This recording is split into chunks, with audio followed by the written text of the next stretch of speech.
T minus 30 seconds.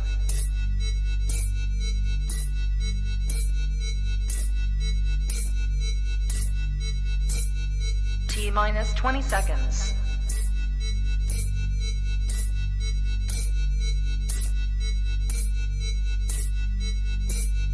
10, 9, 8, 7, 6, 5, 4, 3, 2, 1, 0.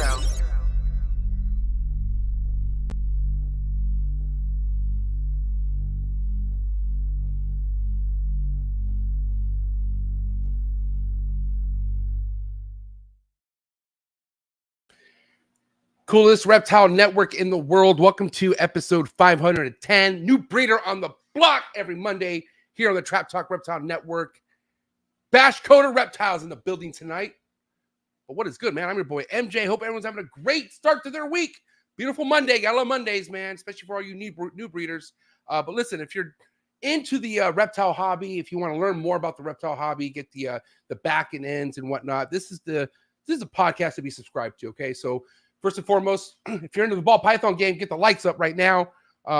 And then hit that subscribe button, hit that notification bell, select all. You'll be reminded of every single Monday new breeder on the block, every single All in the Tree Tuesdays, every single Kush Corner on Wednesdays. There's Trap Talk with MJ on Thursdays. Thank God it's Colubrid Fridays.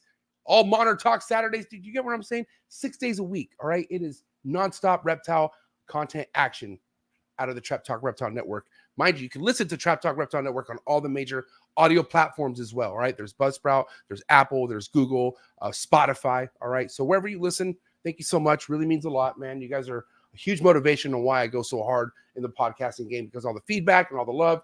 Speaking of love, shout out to my Patreon members. You guys are my heart, man. If you're looking for exclusive content, if you want to get more out of what you see at each episode, if you want to just support what I have going on, and if you want to connect with all the trappers, over 200 amazing reptile keepers, then do me a favor, click the very first link in the description below and join the Trap Talk Patreon family. As soon as you join the Patreon family, you get a link to the Discord that will tap you with over 200 keepers, and we have an awesome Instagram group chat. Good way to network yourself, man, especially if you're just coming into the game. Shout out to US ARC first and foremost. Please go to second link in the description below. Click on usarc.org. If you don't know what US ARC is, I'm telling you right now, you got to read all about it. It is crucial. It is important as a reptile keeper that you support US ARC. And again, usarc.org. Do your homework on it.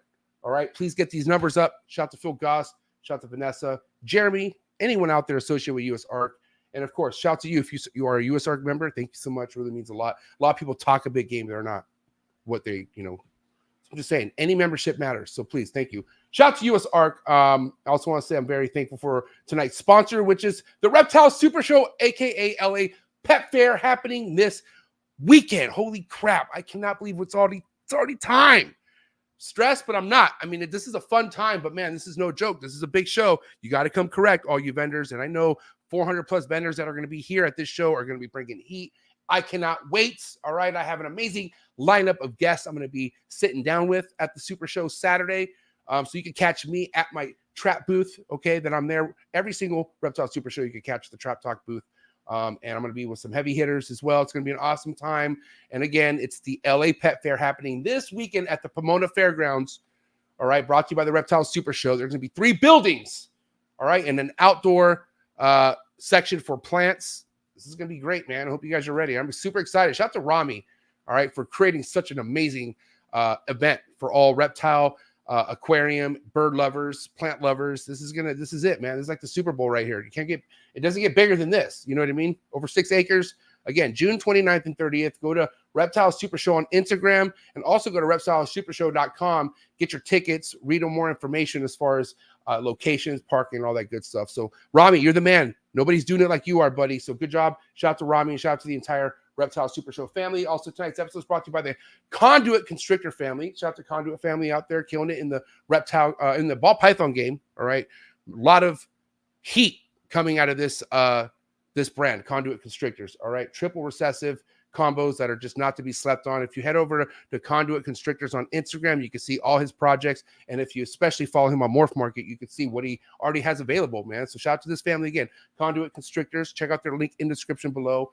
Also, tonight's episode is brought to you by Mark Hager over at Texas CHONDROS, one of the best doing it out of Texas, and that's a fact. Shout out to Mark Hager. Follow him on Instagram, TX Chondros. And also go to texaschondros.com. Check out what he has available. I don't know what he has left, but he definitely had some heat this year. And let him know that Trap sent you. He'll take extra care of you. That's Mark Hager from Texas Chondros. All right.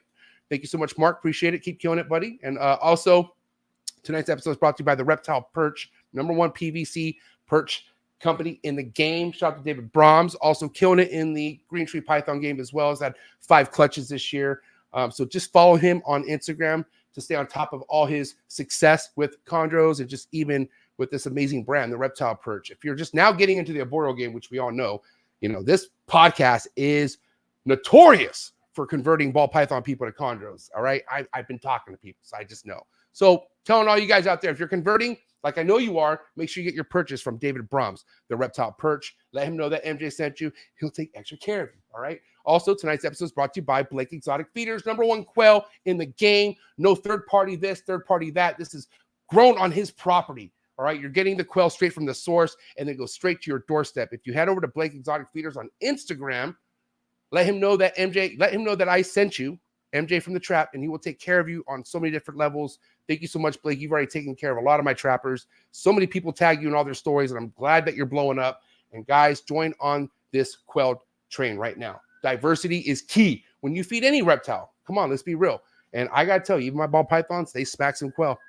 I got videos of it, just letting you know, man. So shout out to all the sponsors. Very, very thankful again. And I'm also thankful for Big E, Top G, Filipino Reptiles, who's flying into San Diego Wednesday.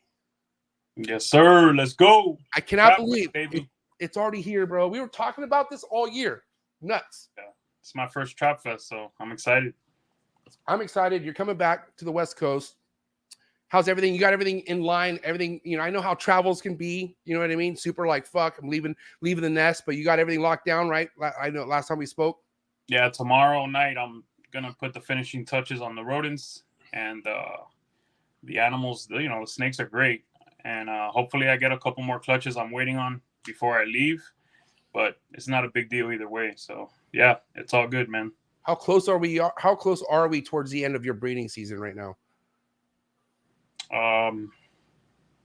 I would say I'm at clutch 17 right now. Mm-hmm. I'm expecting about 81. Oh shit! So 82. at what point do you think you'll stop pairing males? Is what I meant to like. Pairing. Oh, I'm done. I finished pairing. Whoa! So all the pairing's done. It's all about everything's done. Everything's done, and I'm already 17 clutches in. Damn. All right. And July and August are gonna be fucking bonkers. And this is like this is the calm before the storm. My stories will be 2 clutches a day every day, probably.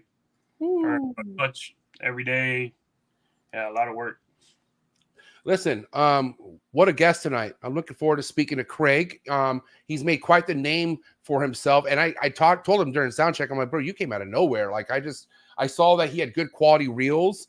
And that just a little kind of tip out there for anyone out there who wants attention. How about you start with good camera quality work and good, and that's one thing that got my attention with the guy. I'm like, whoa, he puts a lot of effort into how he presents himself, but also don't know much about him at all. What do you know about Craig? What do you know about BashCoder Reptiles? Anything? He's got quite a few really nice, species. I really like his short tail game. And, just like you're saying, bro, the guy's a beast on the mic. Yeah. I mean, from what I've known, he's actually has other species under his belt before even ball pythons. And ball pythons is more something that he's green still with, or a little bit like, newer with, so I'm curious to find out, but either way, I feel like there's, he has a story. Everyone has a story, right? I'm curious what that story is. I got to tell you that the live chats are popping. We have a lot of people in the live chats. Why don't we say hi to some of the people in the live chats, and let's get Craig in here. You down for that? Let's do it. Shout out to Brian from Heath and Hatchery, B Unit, Trap Talk Patreon member all day, every day. Know me, Justin from Ozark Mountain Morphs. What's going on? Trap Talk Patreon member all day, every day. JC, Magic City Pythons, B Unit family all day, every day. Opus Pythons. What is up, Edward? Thanks for tapping in. Appreciate it. Is that a V Unit family? I don't know that guy. Hey, UK baby. He's from the UK. That's what's up. Yeah. And he's V Unit. Yes, sir. Yeah, that's what's up. V Unit fam all day, every day. Appreciate you, Opus. Travis Gordon, TNS Reptiles, Trap Talk Patreon member all day, every day. The homie Zach, NW Herpetological in the building. Hey, I'll see you this week. This was coming down. You're gonna meet the homie Zach for the first time, which will be sick. Can't wait. Trap Talk Patreon member all day every day. Big Mike 1776 Exotics. Trap Talk Patreon member all day every day. All City Serpents. James B. Trap Talk Patreon member all day every day. Alex M. 305 Royals. V Unit Family all day every day. Irresist Ball Pythons. I hope I said that. Irresisti Ball Pythons. Nikki, what is good? Thanks for tapping in. JQ, where's JQ been, dog? I feel like I haven't seen JQ in a minute. I know he's been killing it on the vacations. I follow JQ, and I know he's been out doing his thing. He just had a surgery. Wishing you a speedy recovery, homie. What kind of surgery? Or is it kind of a hernia? Oh, dog. Yeah. We're rooting for you, JQ. V Unit Family all day, every day. It's a big dog. Appreciate you. North Star Exotics in the building. What is good? V Unit Family all day, every day. Wiz Constrictors in the building. What is up, Wiz? Thanks for tapping in. Big Keys in the building. What is up, Big Keys? Thanks for tapping in. Man, Freddy. MORPH Valley Reptiles. Trap Talk Patreon member, V Unit Family all day, every day. Krista, my homegirl, our homegirl, V Unit Family, Trap Talk Patreon member all day, every day. And we're going to end it in style because Krista is that gangster. That's why she's one of the biggest up-and-coming female hitters in the ball python game. Mark my words. Big time. And she needs to fix that sunset portrait in the background. Facts. Hey, listen. I am ready to rock and roll because, like I said, I've been looking forward ever since Craig said he was down to come on the show. I'm like, fuck yeah. I want to know what's going on with this man, what his background is, and it is game time. Are you ready or what? Let's go. All right, guys, it's that time. You know what I mean? It's that time to do what you got to do to get your mind right. Do what you got to do to stay hydrated because that's important. Emilio, don't you think being hydrated is important, Emilio? Hell yeah. Let's go, man. Right. Episode 510 coming at you right now. BashCoder Reptiles. Let's go. Choo!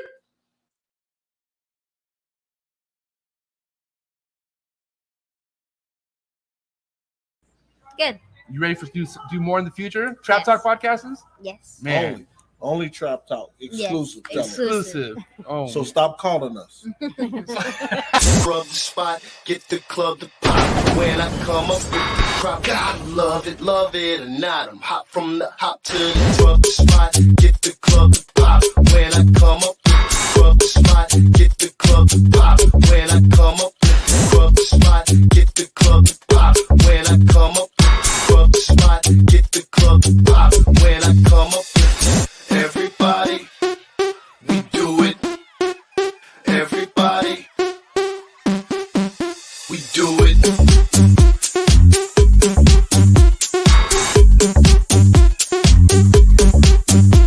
Do it.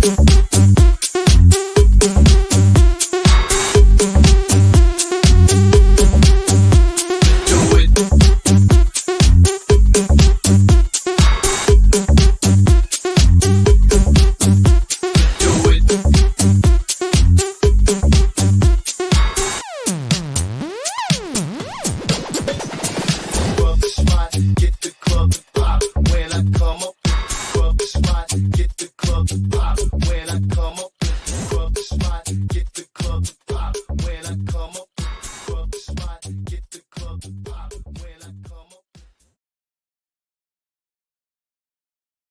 And we're live, episode 510. Craig, BashCoder Reptiles. What is up, Craig? Oh, there he is. Hey guys. I was like, did he fucking just Sean Bradley me right now? I was like, my heart dropped. No, there he is. I wouldn't do you like that, MJ. Craig, What's my man. going on, Amelia? Thanks for being here. You guys already met, obviously. You know, one thing different between me and Emilio when it comes to like a podcast, right? I like being completely thrown off. I don't like to ask questions about anything. Emilio is a lot more, you know what I mean? Like he's like, yeah, I'd rather know. You know what I mean? And so I know you guys met via pre-show, correct, Craig? Yeah. Okay. So I'm glad to have you here tonight. I gotta say, good quality reels you've been putting out. You know what I mean? Thank you. Appreciate that. But they're powerful because you are speaking on like certain things that, like, no offense, I wish bigger breeders would say what you're saying, but like here you are saying some heavy facts, and like I said, you just came under my radar like a couple months ago. You know what I mean? And I was like, well, these guys have really good facts, but I want to know your background. Shout out to Billy. You know, Billy from Mutation Creation told me a little bit about you having some other species under your belt. So why don't we just take it from the top, man? Like, let us know what your involvement's been with reptiles and where your passion lays today, you know? Yeah, man. You know, I got into it during COVID, like a lot of people, you know. But I got into it because my daughter and I were kind of going through a rough patch relationally. And I thought, man, you know what I need to do? I need to get a hobby in common with my daughter. And she had told my wife that she wanted to get into snakes. Wow. And little did I know at the time that she was actually just playing us. She just wanted to get a rise out of mom. Wow. So yeah. But me, I'm the gullible one. I start doing all the research, watching all the YouTube videos, and start, you know, learning everything I can about which snakes would be great for her to keep. And I landed on ball python, you know, for her. And we got one and surprised her, and she just kind of turned white. And I said, well, what's wrong, honey? She says, well, what do they eat? And she loves rodents more than almost any other creature on the planet. Yeah. So, man. And, you know, and that's right there. Like, you know, I lately kind of been going through it with the gecko community, not fully, but like, you know, I'm a true believer that you shouldn't have to force feed a chondro if its natural meal is a baby gecko or something. And I've proven to have a stubborn feeder turn the corner off eating geckos. And people are like telling me, not a lot, but, you know, a couple people are just don't understand why I'm doing that. And I'm just like, what's a different, you're a carpet python keeper. What's a difference from you feeding that rodents, you know, which I bred rodents and they're smart. Like, it was sad for me to kill off these rodents after a while. Like that's why I couldn't do it no more. So, but understand that it's what they eat and it's the cycle of life, you know. But some people, man, that love rats, of course, they don't want to go through that on a day-to-day basis. Sure. Everything's got to eat, man. Everything's got to eat, man. But then also it's like, everything floats your boat in a sense, right? Like that's why I instantly understood why live feeding videos weren't fucking cool, because that's the one thing that's going to deteriorate people from like the outsiders looking in. They're not going to, you know, like it's very like, that's a dicey thing. And I understand some people do it in the beginning because that's how they get attention, but it's more of a premature thing that people do that. And they eventually catch on and go, oh, I'm not going to keep doing that. You know what I mean? Some do. Yep. But, not good for the hobby. So what happened then? Your daughter finds out, and then, and sorry, you find out that your daughter's not really cool with feeding off rats. What did you do after that? Well, I got into it. I started realizing how cool they were, and then I discovered MORPH Market, and just really fell in love with the whole hobby. And I started buying everything I could. I actually got ball pythons at the same time as I got other species. So I was like Noah's Ark, man. I got a couple of Brazilian rainbow boas. I got you know, BCCs, BCIs, you know, and a bunch of different species, probably a dozen different species, including carpets and, you know, white lips and stuff like that. Wow. And I just started falling in love with the animals, and they actually helped me through a really rough patch where we lost 2 of our sons in 2 years. Just a brutal rough patch in our life. And without the ball pythons and without the other animals, I couldn't get out of bed in the morning, and they got me out of bed, and they became a lot more important to me than anything about, you know, whether or not you could make money doing this, or whether or not it was cool to do it, or anything like that. Like, you know, it's crazy. Everyone has like I said, everyone has a story, right? And I knew right away, like, whatever it was, that was my darkness that got me into snakes. Like that was my story, but it gets way heavier than what I went through. Obviously, like what you said, I can never fathom losing anything that close to me, and times 2. Like that is that. Yeah.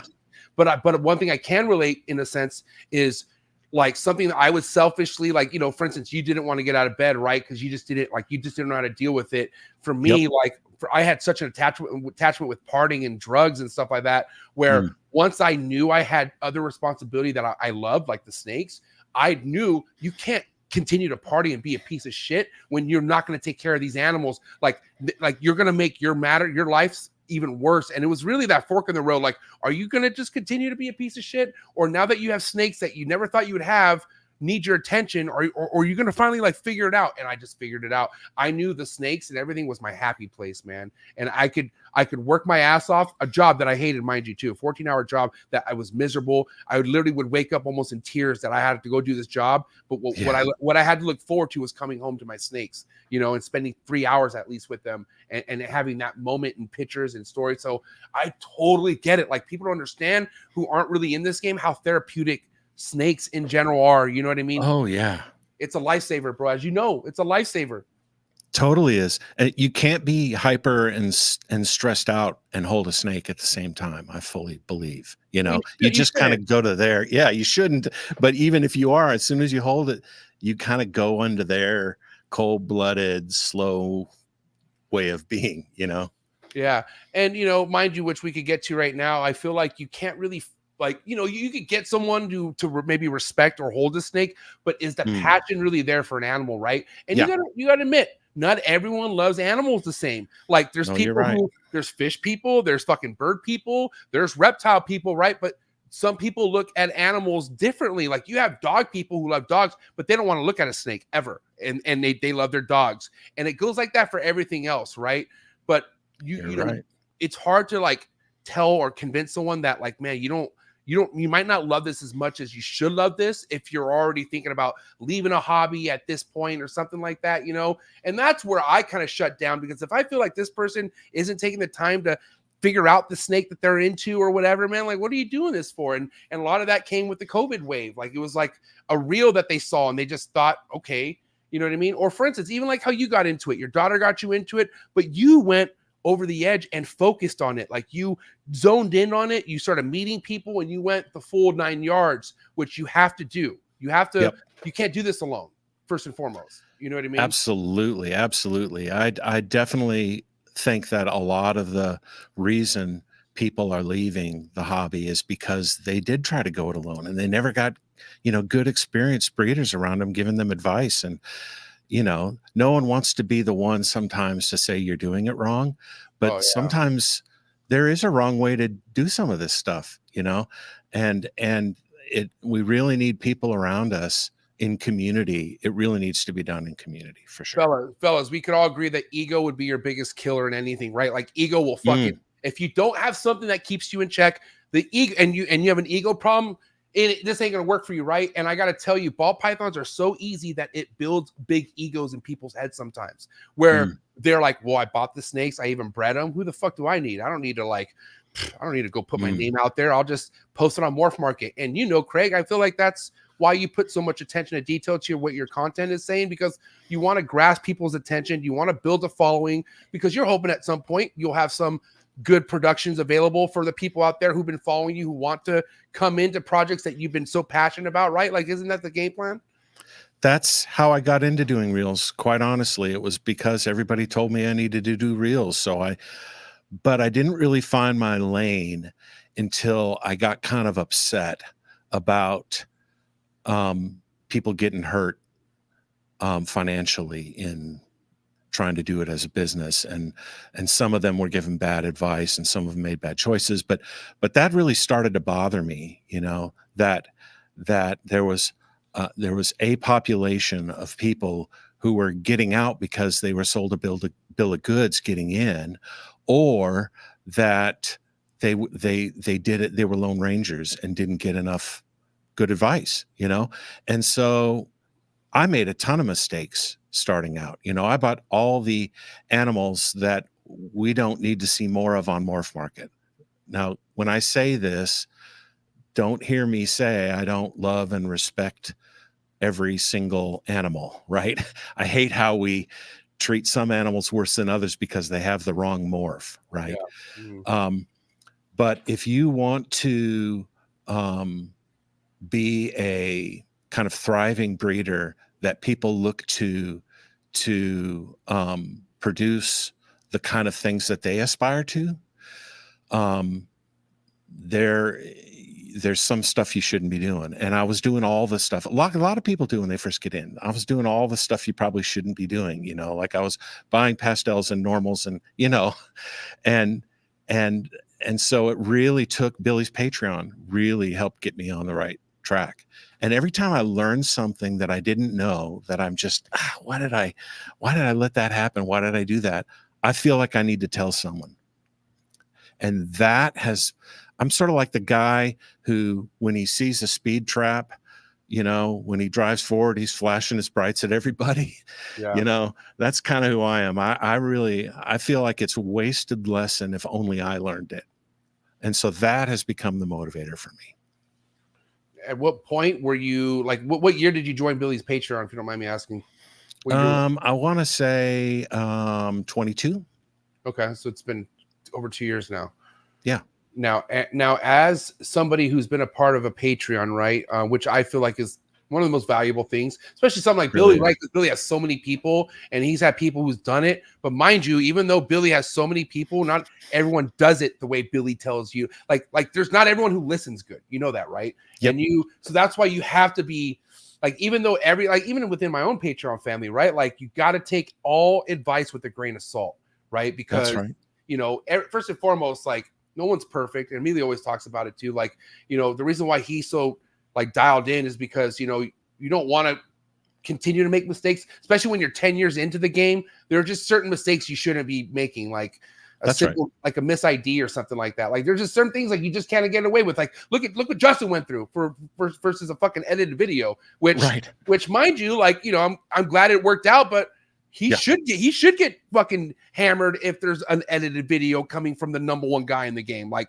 but mind you, it got corrected, it got fixed. And I thought Justin handled it very well. So did Austin. You know what I mean? So all I'm saying is, like, when it comes to you wanting to have any kind of business in a reptile like game, especially like how it is now, like, there's just the things that people don't want to do, like posting reels every day, or keeping your stuff active. That's not easy to do. Okay. Because first and foremost, we love just having fun with keeping the snakes, keeping them maintenance and whatnot. And I feel like the real work comes with the social media. That's the pain in the ass shit, other than breeding your own rodents, right? But morph market pictures, inquiries, you know what I mean? Having to be a people person, which a lot of people struggle with in the reptile game. People come to the reptile game because they're not people, you know what I mean? No, you're right. Yeah.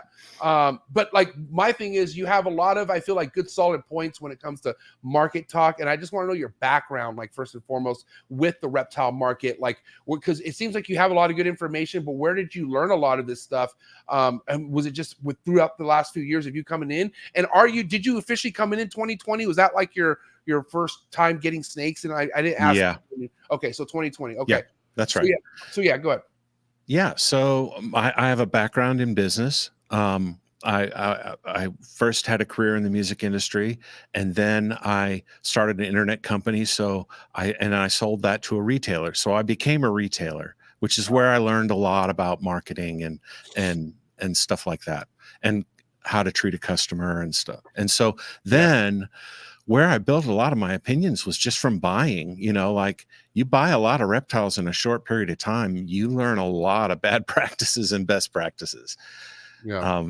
And so I just kept notes on my experiences with all the ball python, vendors, and all the, all the different streams I was swimming in the reptile world, and just sort of adapted what I knew about marketing and retail and selling to what I was seeing coming back to me from the reptile world. And honestly, there were a lot of people I was buying from in the reptile world that have no business talking to a customer. That's the retailer in me says that, like, it's like, bro, man, have a zoo,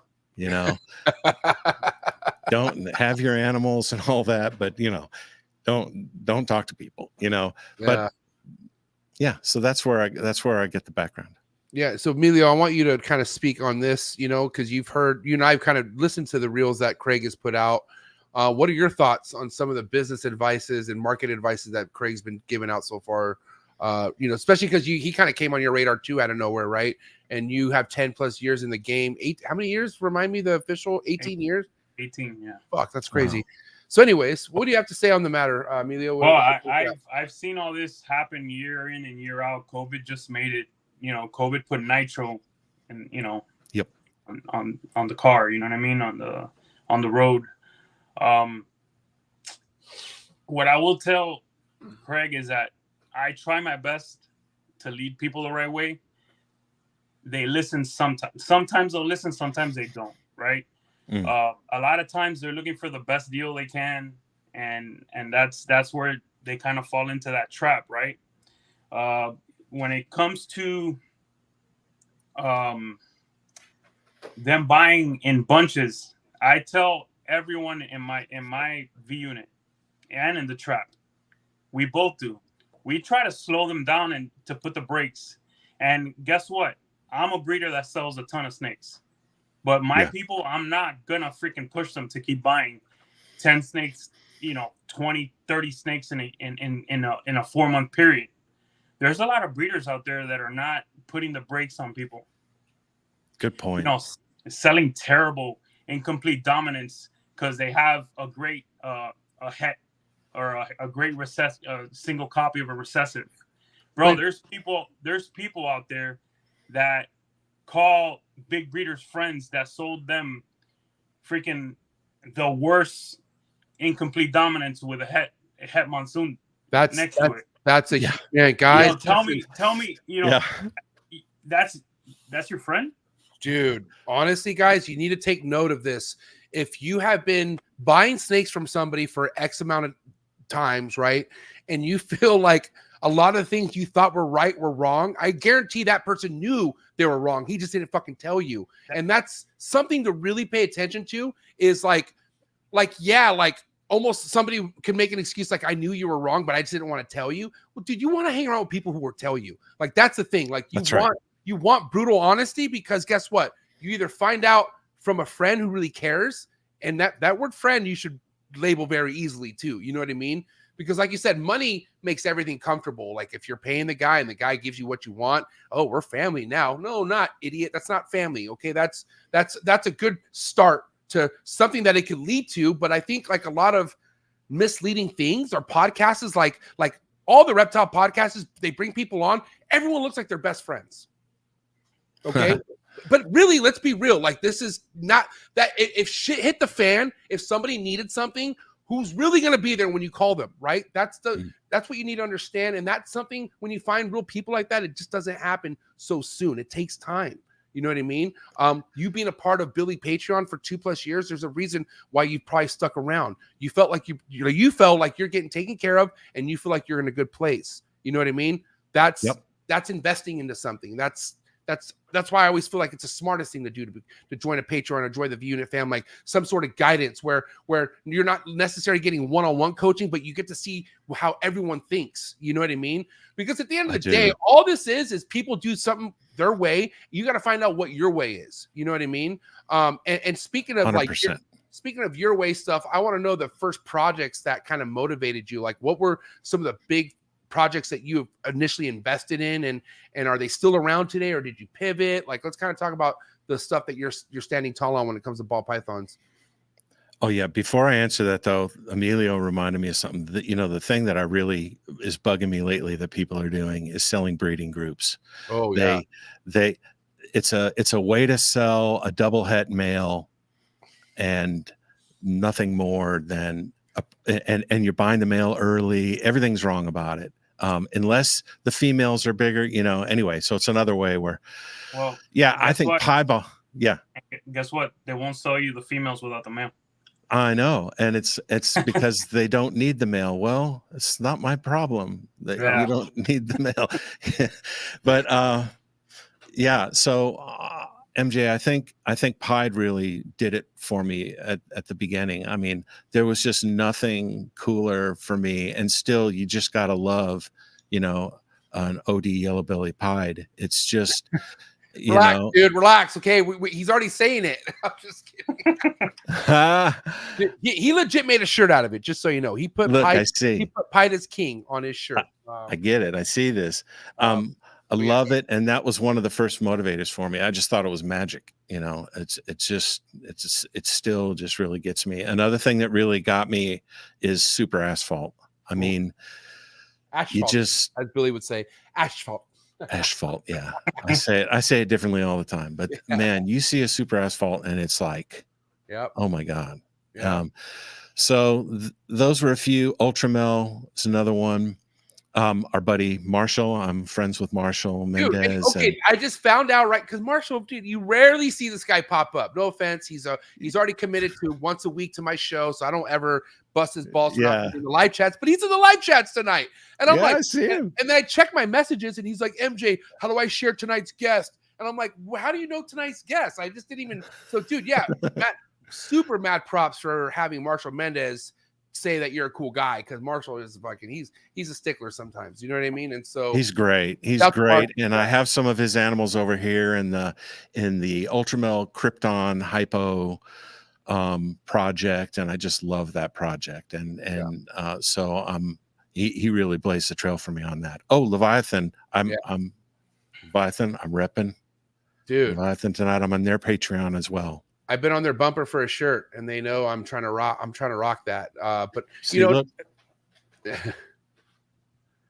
damn, that's some like some gothic psychedelic. Yeah, fucking A. But you know, kind of going back to Emilio was saying, right? Like breeders needing to put the stop on certain new breeders coming into the game. But I gotta say that we can't say that goes for everybody, right? Because I've talked to people who've joined my Patreon who said, MJ, I've been listening to your show for 2 years, and I've been fucking just listening, and now I'm in a financial situation where I'm ready. You know what I mean? And you know that, like for instance, Miguel, right? People got fucking on his ass because how quick he was scooping shit up and how quick he went to the top. You know, no one thought Miguel was gonna get up there that quick, and he sure did. And I know it's unlikely, but it's also case by case. And I don't know if a lot of breeders believe in these people like that, but you do got to vet it better for sure, Emilio, like you said. But I don't, when it comes to that, man, like, is it really the breeder's responsibility to tell that person to slow down? When you start talking to a customer, I think one of the first questions is to ask them, try to figure out whether they're interested in breeding or not. Yeah. And if they're interested in breeding and they're looking at a normal, that's the time to say, you know, maybe if you're going to breed, maybe we ought to talk about something different. If you're looking for a pet, then these are some other things you can look at. So trying to figure out what the goals are of the person is really important when you're trying to sell. I had a guy, you know, when I was just starting out in this, and he was like, Craig, you really got to buy this.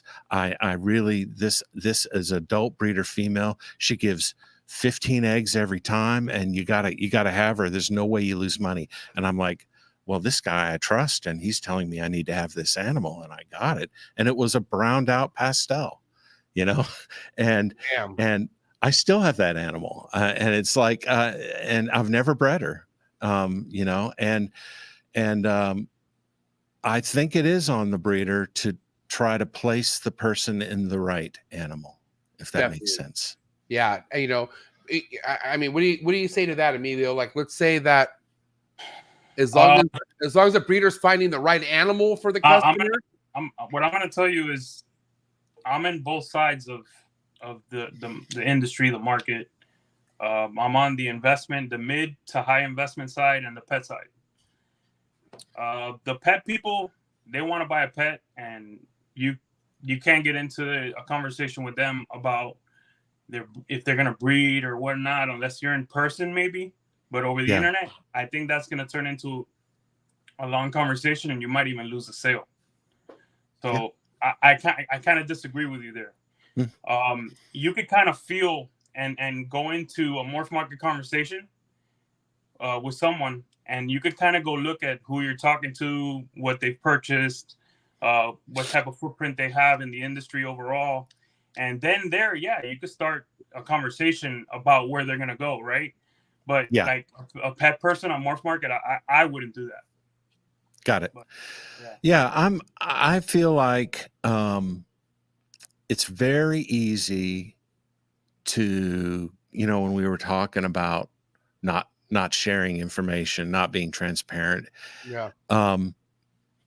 It's, as a retailer, it's not this one sale that you care about. It's the relationship with the customer that you care about. Yeah, coming back.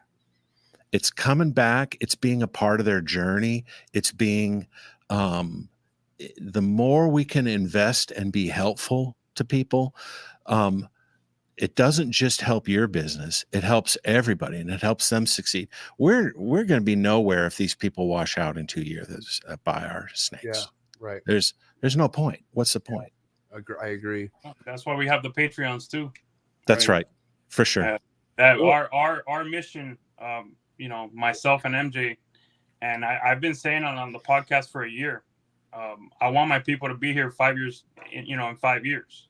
Right. I don't want them to be gone in 3 to 5 years. But mind you, too, I want to give props to the breeders who've done this pre-Patreon. Before there was any Patreon, there were people just taking care of their customers so well. So guess what? They only want to buy from them.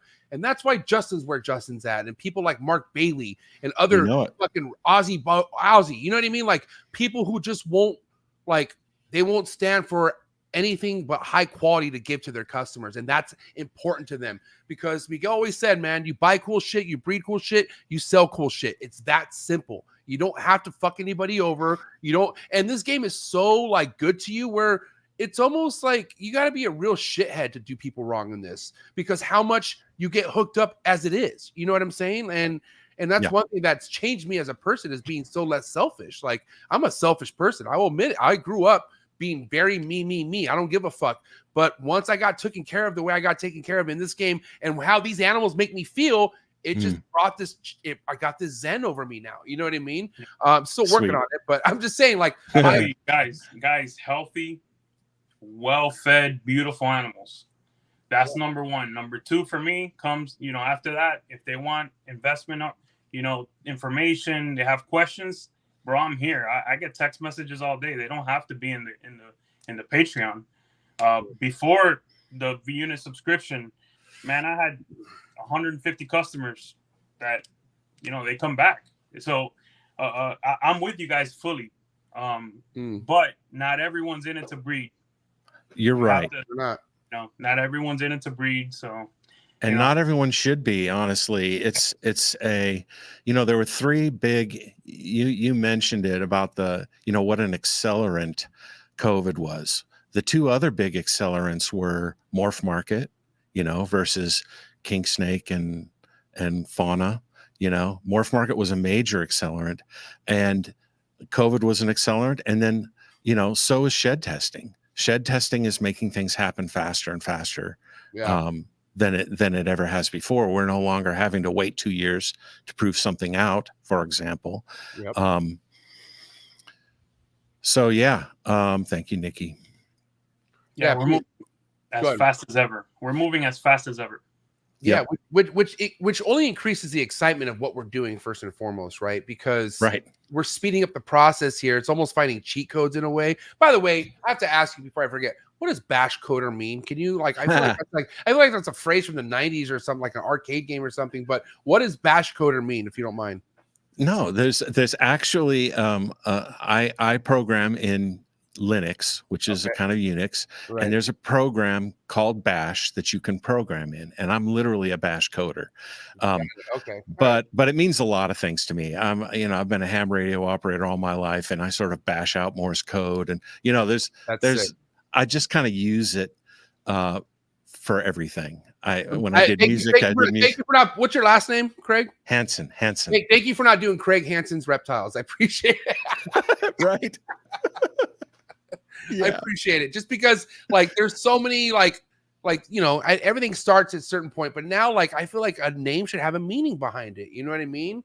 Like especially if you're just coming in, you want to separate yourself from a lot of other people who are doing the same exact thing. You know, so I always thought that was a cool name. I wanted to ask what the appreciate it was of that name. But anyways, continue. Sorry, I didn't mean to interrupt you. Yeah, no, not at all. All right, I have a question. Yes. All right, so right now, from someone that doesn't know you, they see the vids, they see the reels, they see the messaging. All right, what I don't see much of is your ball python imprint yet. Where are you going with that? And, you know, so your reels can have a little bit more oomph to them. Yeah. You know what I mean? Like, where are you going with your ball python collection? Because let me tell you, mad kudos on the other species. I fucking love the blood, the short tails. Yeah. They're so vibrant that you had my attention 1000%. where are you going now with the ball pythons? So I really think I'm going where the market is going, I hope. And that is towards double and triple recessives that I love. I think there's a lot of double and triple recessives that are possible that maybe aren't beneficial. But I really am trying to find projects that I'm falling in love with. One of those is Ultramel Hypo Krypton Clown Cryptic. Another is Freeway in a lot of different things. Freeway and Clowns Freeway. I have Freeway Clown Pied project. I have a project around Holy Grail.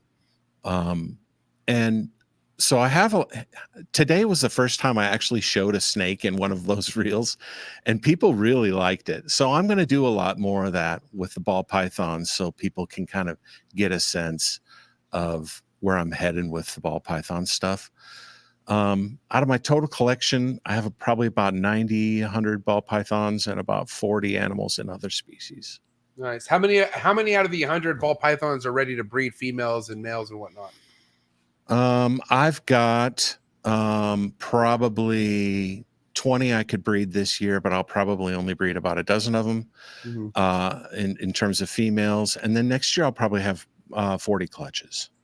So let's kind of talk about some of the rollout pairings that you plan on. What are some of the pairings you haven't done yet? They're in your head. You can't wait to do them. Let's talk about those. I want to get hypo into this Ultramel Krypton stuff. And Marshall's got me halfway there. Guess what, Emilio, I already like him. You want to know why? Because he didn't say, "Oh, I'm going to put an Enchi leopard fucking yellow belly to another yellow belly fucking Enchi calico." You know what I'm saying? I don't understand why people are still treating this shit like it's 2015 just because they just want to see what it looks like. They've already done all that. Like, why are you putting yourself to breed something you're going to have to wholesale? I don't understand why people are doing that, man. Sorry. I was really happy to hear you say recessives. That's all. Well, and by the way, wholesale is not the given it used to be. And I think that's why a lot of people are feeling a pinch right now, is because you just can't unload your byproducts. You got double recessive. You got double recessive stuff being wholesaled right now. Like you got high-end stuff being wholesaled right now. It's crazy. Yeah. So, where I want to be is I want to be moving towards these pairings that really get me going, more stuff with super asphalt. I mean, I just love finding different things for that. This year's not a super exciting year for pairings. I do have some stuff. You know what one of my favorite things is Candino Pied. It's like that. I like them better than Dreamsicles. And so I've got some clutches this year that'll be that. Let me tell you. He's gonna destroy you right now. Oh no, he's gonna say don't do it because I'm gonna get elbowed. No, I'm not. I have a Candino Black Pastel Yellow Belly. Ooh, that is fucking radioactive. Oh my gosh. I love my Dreamsicles, but I have to say that the Candino stuff is fucking dope. The only thing with the albino stuff is that it's kind of not loved. It's not fully loved by the market as much as it used to be. That's all I'd say to that. It's probably one of the most. It's probably the number one recessive. It's probably the number one recessive saved to get deleted. Whenever I ask that question, what's the number one recessive? But guess what? I don't care about that because that Candino Black Pastel Yellow Belly, when I saw it, I had to buy it. And I'll mess with it. And I'll do some cool stuff, Same here. You can't do everything for the market. You can't. And you can't ignore everything that's not hot. Like just because like it's not trending or whatever, if you like it, you like it. I think that's what matters. And people need to stick to that, like regardless of what so-and-so is talking about on their vlog or what's on MORPH Market that's selling, dude. If that's something you really like, and like Emilio has something that he feels about that snake, then go for it, And I think that you're almost better off doing that versus chasing someone else's pipe dream. You know what I mean?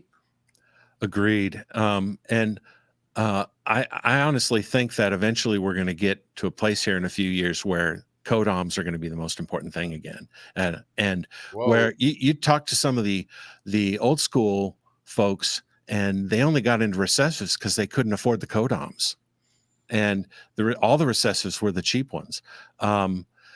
Now the recessives are harder to make, and they're lower supply, and they're where the energy is. But think about how hard it is going to be to get codoms into triple recessives in 5 years. Dude. It's going to be hard. And so getting the right ones in there is, I really think where things are going to, I think we're going to end up in more of a balance than we have right now. Right. That's why Chad from Delaware couldn't sell his fucking DG clowns this year, because they were just DG clowns, and they were going against all these other DG clowns that were just, guess what, going down in price. And then you have people like Jeremy from Fireball who had Orange Dream in these DG clowns who were selling them for even cheaper than regular DG clowns. Like, it was like, holy shit. Like, it was a kick in the balls for people who thought they could just go straight to recessives and not care about the incomplete dominance. Like, dude, that's right. That's what makes a burrito taste good. You kidding me? Like, you need those special ingredients, those little, like, that's how you for sure secure your spot in a double and triple recessive game. You need the incomplete dominance. I don't care. Yeah. I also, though, think that when you look at one of the reasons why I've stayed diverse in my collection is because, look at the best reptile shows. It's not easy to break in as a ball python breeder alone in some of these great reptile shows like Tinley. Even we got a ball python guy doing it. Bob's Ball's got this great show coming in Atlanta, and even he is saying no to right. That's a lot to think about out there, folks. Like, holy shit. Right. Like, you got to be on a special list or be someone relevant, that relevant where you have a following or they know you're worth having there. Because if you're a nobody, even if you're somebody, but you're a nobody, you're not going to ever get into a Tinley or a fucking or an NARBC at that. You know what I mean? So I just think I think the people that got into this just for ball pythons, there's a lot of joy to be found in getting into some other species too. Short tails are something I really, really love. Dumerals boas, I love Dumerals boas. I think they're a sleeper for the hobby. I think people would just, if more people knew about what it was like to keep. Craig, I don't mean to say, don't you think boas in general, like how many boa species do you think are slept on, bro? Like, holy shit, boas in general need to be worked with. Period. That was my second snake.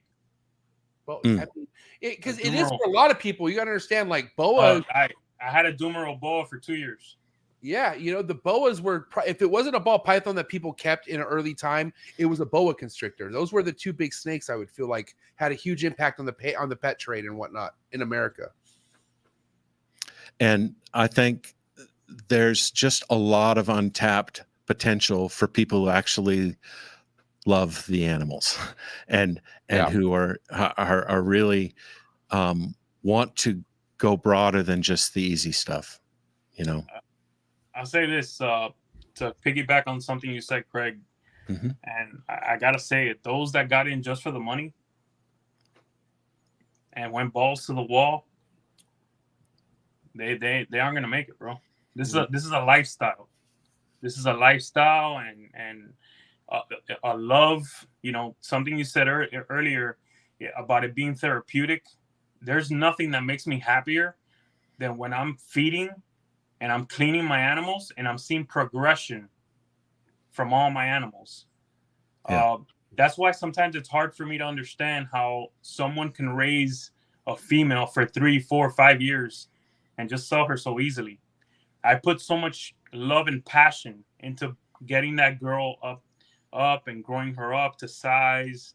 And I'm one of those guys that I keep a lot of my stuff, but I'm slowly getting that business sense where, yes, I do have to move on from certain animals, but guess what? For me, I move on mainly from males because they grow up faster. They grow up faster, and it's easier to move them. So interesting. That's good insight. But I think in this time right now in 2024, the best ball python breeder you could be is pretty much versatile. And what I mean by that is, like, you know what? You have a female you've been raising for 4 years. But if you could get an offer or if you could get money for it, and like you got to just look at it as what is something that you really are passionate about, or what is something that you feel like I'm going to breed it once and get rid of it. You know what I'm saying? Yeah. Because right now, like, dude, there's certain things that come out of the woodworks, right? You could post a snake on MORPH Market and not get no offers, and then all of a sudden someone fucking hits you up. Not even on MORPH Market sometimes, just hits you up, and you're like, holy shit. You know what I mean? Me and Brock got a lot of flack for the whole pastel thing, right? Listen, don't bring that up, dude. Come on. It's over with. It's been a year. No, there's a reason I bring it up, though. There's a reason I bring it up. A 2,000-gram pastel clown female went for $180 on auction today. Nice. Score. Bro, $180. Do you want it? I don't want to tell you. No, but what I'm saying is people are moving on from certain animals that don't make sense. And you know, a lot of what Craig is saying out there is be careful, right? There's people that built their collections off of pastel clowns. The worst, possible clown, Yeah, but then again, okay, just because it's a pastel clown or whatever, at some point, if you do it right, that pastel could matter in a good way. Like, it's like, you got to understand pastel. Put DG with there, and that's what I'm saying. You better do it right. You better do it right. Hey, Emilio, you seen my shit. You seen my pastel. You like my pastel. That's beginner stock shit for me. That's stuff that I had from the very, very, very get-go. Okay, I'm not talking about your stuff. No, I'm just saying in general. I'm talking about there. Don't get offended. I'm not. But you can't. I'm not offended, bro. Listen, it's pastel. I am not offended. Trust me. but again, it goes back to some of what Craig is saying in his reels. You gotta come correct, bro. You gotta figure this out. You gotta study it. You gotta make good decisions. You gotta get with the right breeders. There was people selling pastel clowns 2 years ago, pastel clown adult females for $2,000. I know for a fact, whenever there was that pastel shit talking going down, I could whip out one of my pastels and it ends the conversation right there. You know what I mean? And so it just all depends on where you take things, right? Just because you start somewhere, that's not the end result. That's why at the end of the day, like a lot of you people that couldn't tell that I was trolling you about Sunset, I know Sunset is just a base. It's a base. It's an ugly base, but there's a lot of ugly bases out there. But Craig, I'm sorry. You better put the right shit in that Sunset. You got to. Just like pastel, just like anything. Hey, I'm going to be even. I work Sunset. I work some pastel.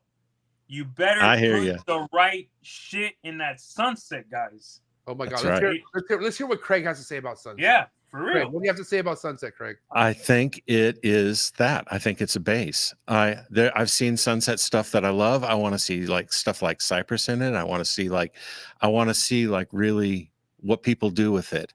I also believe there's a place for pastel. I want pastel in my Freeway Clown Pied project because it just pops. And there's a place for everything. I think one thing I can say just from a market perspective, there aren't a lot of genes that have held their value as well as Sunset has. I mean, people can trash talk it all you want, but as an investment, it has not been a bad investment. Well, let's be real. They weren't producing a ton of them either. True. And scarcity is a big component. It got really hot the last couple of years, and they started to produce them. Now is when the test is here now. Yeah. So you're right, but they weren't producing a ton of Sunset. Yep. Yeah. But it's a force to be reckoned with. Like, Miguel, there's Brock, there's Justin. So many people have put examples of what Sunset is going to be doing for this hobby. Leviathan. I love Leviathan, who's super passionate. And I gotta say, you want to talk about camera work and knowing how to fucking put this stuff out there. I was drawn to Leviathan as soon as I saw how great their camera work is and how good they are at shooting content. And I was like, fuck, okay, I feel like that's the biggest flex for any new person. If you can figure that part out first, you're going to keep people. I got to tell you, that's what you got to know how to present shit. You know what I mean? It's that more important than how cool your snakes are, I think. I really do. But anyways, going back to, bases, right? So first and foremost, for you, really, Craig, at the end of the day, like what's the production volume that you see yourself getting into at some point? Like, because one of your mentors, Billy, he is known to done some crazy fucking numbers. You know what I mean? I haven't talked to him about what he does yearly now. I think a little bit over 100. He still does like 150 or something, which is still crazy. But where do you want to take things? Like, even in a perfect scenario, everything goes well, you got sales, production. How big do you want to take things? I think I want to, however big I want to get there organically. I really, I mean, my biggest goals right now are very simple. I want to produce great holdbacks. That's my biggest goal. And because I haven't done a lot of that yet, I haven't done a lot of stuff that I'm like, man, this is something I can build on. And so that's really my journey now, is to create great holdbacks. And eventually I would like a collection that's mature enough that allows me a lot of options. I don't need to have one of everything. I'm not probably a collection buyer, because I'm not going to buy someone else's vision. I want to make my own vision. So yeah, where I in terms of a count, I want to see probably in 2 years, probably 50 clutches a year, 60 clutches a year. Damn. If that makes sense. If it Right. doesn't make sense, I'm not going to do that. And that's a very tactical, year by year thing. I think a lot of people are doing that right now, right? Don't you think? A lot of people are saying, do I really need to be creating this many clutches? I mean, it's case by case, because Big E right here. I mean, he's going for records in his career. He's going to go 80 plus clutches. But mind you, the guy's been hustling, and he has a game plan for how he's going to move a lot of these snakes, and that's why he's going full throttle, which I commend him for it. You know what I mean? But no, it's not something that everyone should be doing at all. No. Once I retire, I think I could really go big with it. We've got a house with a really big basement, and I could really do a lot if I wanted to, and if it made sense to. So, ask me in 5 years how big I want to get, and that I think I'll have a much better idea then. Those 40 clutches that you're expecting next year, how much of those? What percentage do you think that'll be ball pythons? 80. So 80%. a lot of my other animals are not up to size yet. So my doomerals, I have 3.3 doomerals, and they're not up to size. I've got carpets that aren't up to size. I've got, Brazilians that are not up to size. But the short tails, most of them will be up to size next year. So I'm really looking forward to that. And you have other stuff happening to kind of make everything, because it's crazy when you have one thing just to think about. And that's why I'm talking to so many people who are converting from ball pythons to other species like chondros and tree monitors, because they're like, they produce really cool stuff, but their mind is so focused on only ball pythons. And, you can only be so excited for stuff in a rack for so long until you like you just need to have other appreciation for things, which brings you back to ball pythons and make you love your ball pythons more. And you can speak to that, right, Craig? Like, don't you feel like you have moments with each species and you just having a certain appreciation for them individually, and you love them for that? Like, don't you feel that? Yes. And I think for someone like me, the variety really helps keep me engaged. Yeah. I'm sure there are some people out there that are so laser focused that the variety for them is in the morphs, and that's where they want to be. For me, I sort of just wanted variety in more ways than just pattern and color. Yeah. Now I have to ask you, Craig, one of the title of tonight's show really is kind of where you see things headed. Obviously, you do a lot of thinking about it, because I could tell the way you talk that you research and dial in on a lot of other stuff versus just pairings. Like, you talk to people as far as business aspects and whatnot. And I know you have been kind of maybe thinking about the ball python market just based off your content. And I want to kind of ask you where you think things are maybe headed in the next 5 years confidently. What can you really say you see visually for the ball python market? Well, I think the last 5 really set the stage for the next 5, in my opinion. You now have this accelerated, vibrant market that just sort of experienced a real bubble.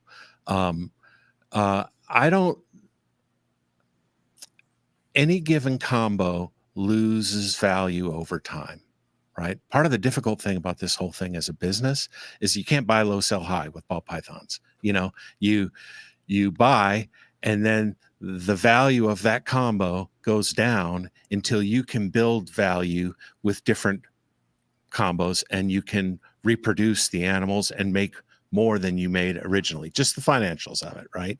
It's a depreciating asset. So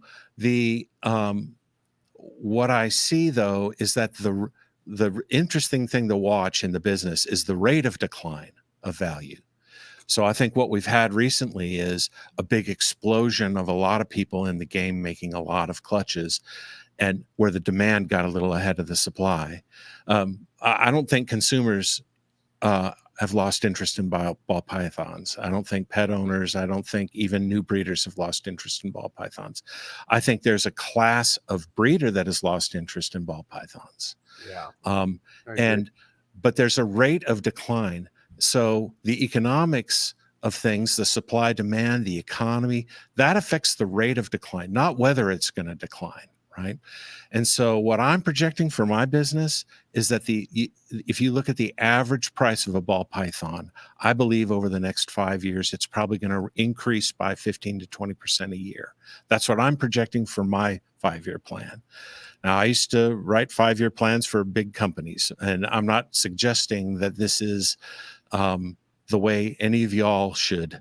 You know, because you're basing this based off your projects on what you That's feel right. like your investments are headed. Just like if you were to talk to Emilio about his Exantic projects and everything like that. Like, right, Emilio, like you have a huge, like with the stuff that you stand passionate about, Emilio, are what you feel like the future is headed, right? And that's kind of what your head needs to be at in the ball python game.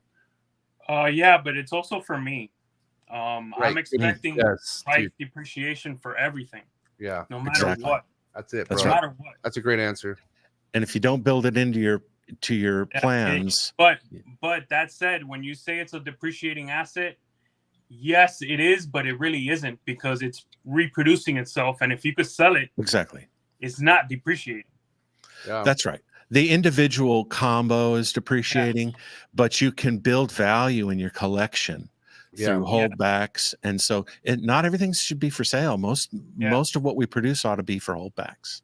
And again, layering in things correctly and doing your homework, becoming a ball python savant. right. Yeah, man. You can do this. Right. So again, who can buy something and then work it, reproduce it your way to other stuff? Like, this game is unstoppable to me. Yeah, I agree. I'm so used to the price depreciation and the market fluctuations, and new combo coming in, or old combo going out. What I've done is I've picked to work. You said this earlier. Pick what you love and do the best you can with it. Brand yourself. Get your MORPH market reviews. Build a brand. Let me pause you real quick, Emilio, because one thing I'm not used to is the like to view ratio right now. I don't know why we have under 90 people tapped in and only 42 likes. Is that a YouTube error? Is there an internet malfunction, or are people just not hitting the like button for the homie BashCoder right now? What the fuck? Can we please get the likes up, people? Like, I understand this is fire, but it's a free feature. Hit the like, get the likes up right now. Sorry, that's one thing I'm not used to. I had to correct that situation. Yeah, man. But sorry, I didn't. Travesty. Emilio's fucking like, now he's looking at the people not liking. He's pissed. Oh shit. But shoot, even though, here's the one thing that I feel, and I don't think it's on purpose, but like I said, ball python game at some point builds a lot of confidence for some people where they feel like they could just give advice out, right? Shout out to JP. But did you ever see what happened to JP when he did a vlog on how to produce ball pythons when he never had a ball python clutch at all yet? Did you see what happened to him? No. It was bad. He got rang. Mind you, like, he had good intentions, but he came in very strong, started telling people advice before he even had any kind of success, right? And mind you, he made up for it. Like obviously, JP, look at his work. Like he has stuff that no one's produced for sure. That you could say, really relevant stuff. But how would you advise anyone out there, Craig? Like as far as like not over giving advice when it's not really the time yet, you know? It's 100%. It's the reason I waited so long to even do any reels, honestly, because I forget imposter syndrome. It was more like I didn't want to get out over my skis, you know? Right. And I think one of the things I decided when I started doing reels was don't share anything you don't have personal experience with. And that is what I would recommend to people. But what I also recommend to people is you've got to experience in a lot of stuff that you don't give yourself credit for. And you can start making content now. And if you wait until you have all the animals, it's too late to brand yourself and position yourself. Yeah. So I say get out there early, but don't get out in front of your skis. Like, you know, there are things I don't talk about because I just don't feel like I'm qualified to talk about it.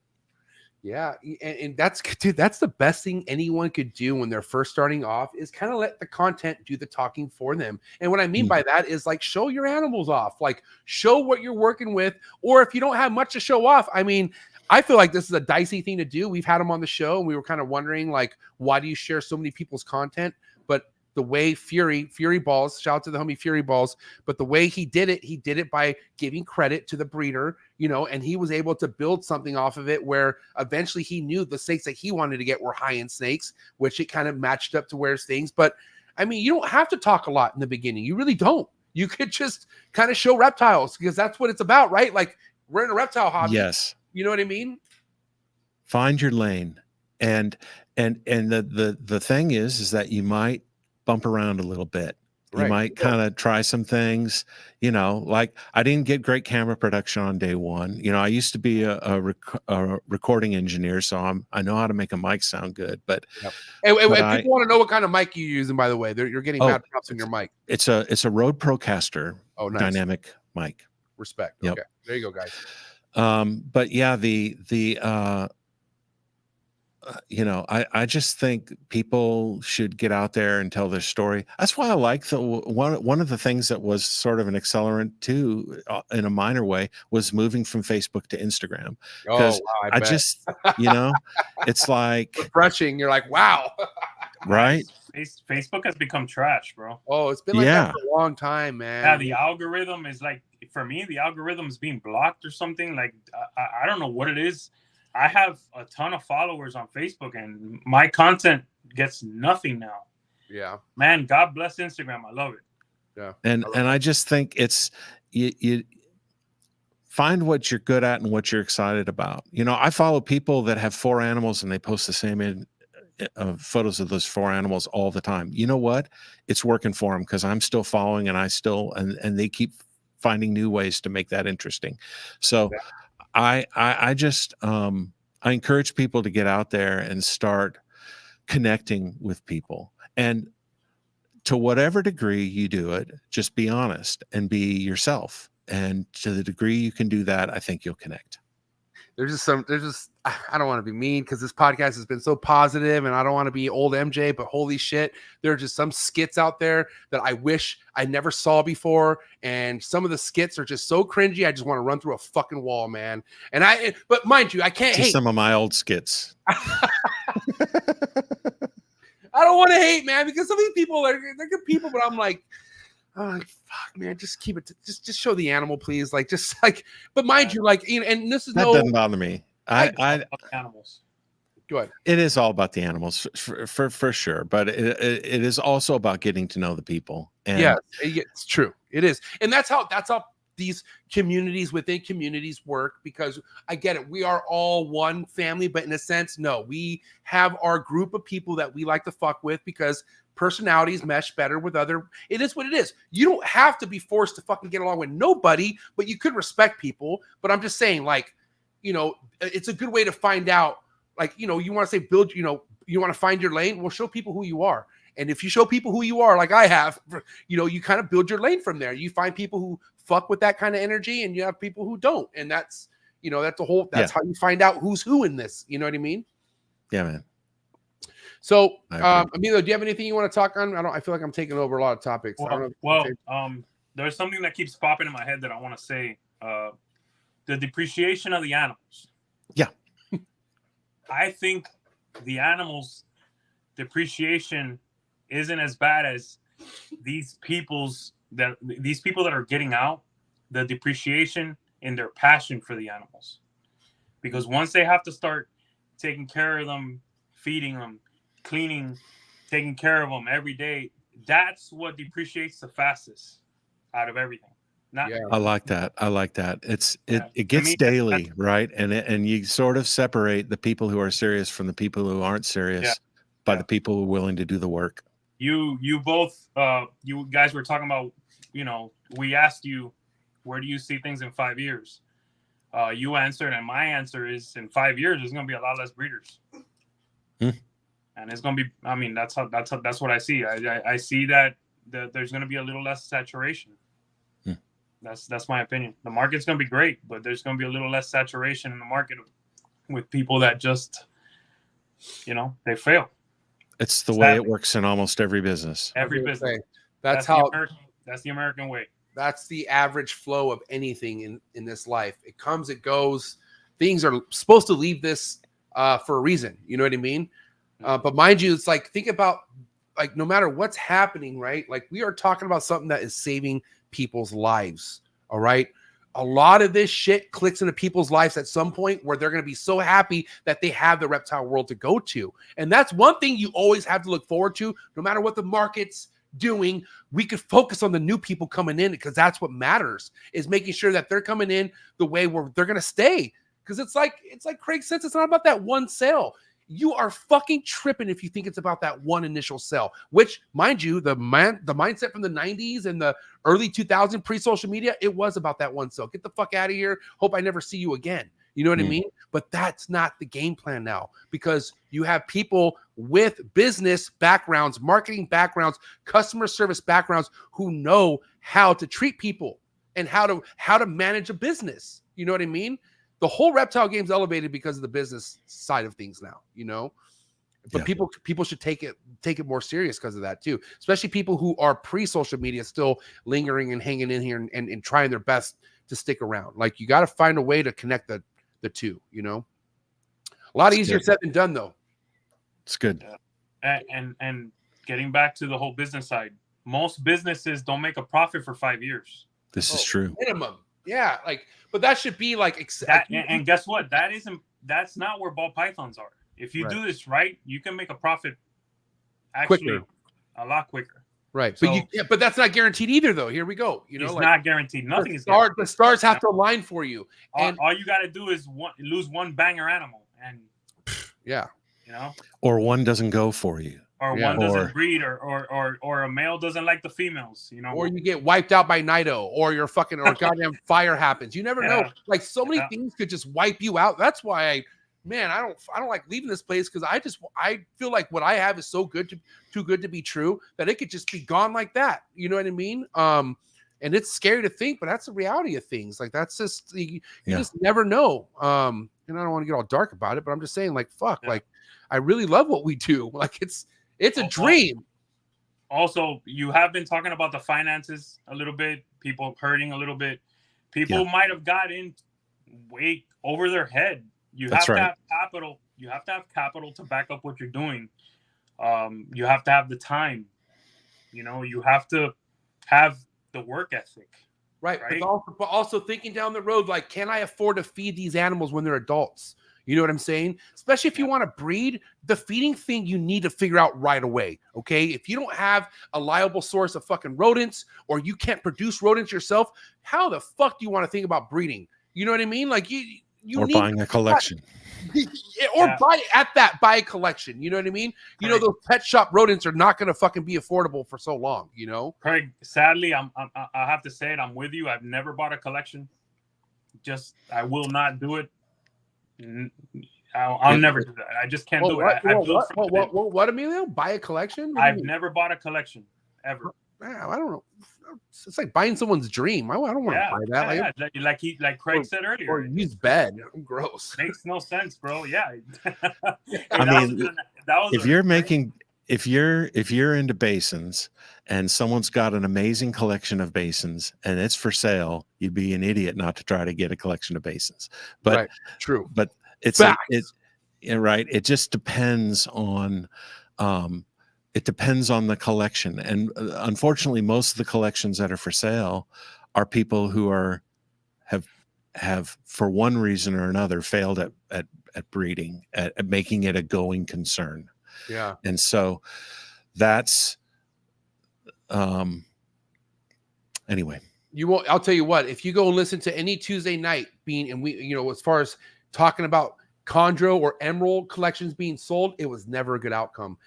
And it's because the motherfuckers selling that they knew damn well that I have a problem or whatever. But that's why, and mind you, the one thing about the reptile world, if it is too good to be true, that's what it is. I got to tell you right now, if you have that feeling in your stomach, pivot and go the other way.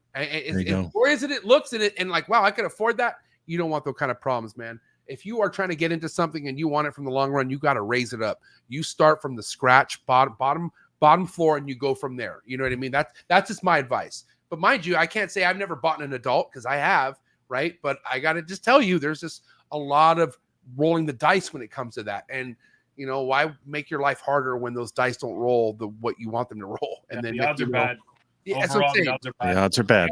And you're gonna find out sooner or later. You keep fucking with those odds. You don't want to fuck with odds that are like, okay, odds in the morphs or some shit. Like, those are the kind of things that you kind of take risk on, but not buying collections. It's just a scary, huge thing that it could be bad, so.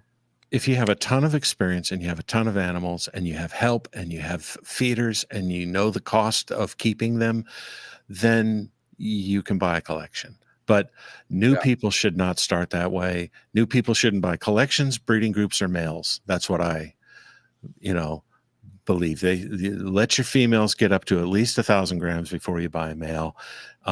Focus on, because that male's going to be cheaper later. It's going to be more plentiful, and they're going to be better ones available a year from now. Yep, I agree fully with that. So, I'm thinking about you getting to the point where you are banging out 50 clutches.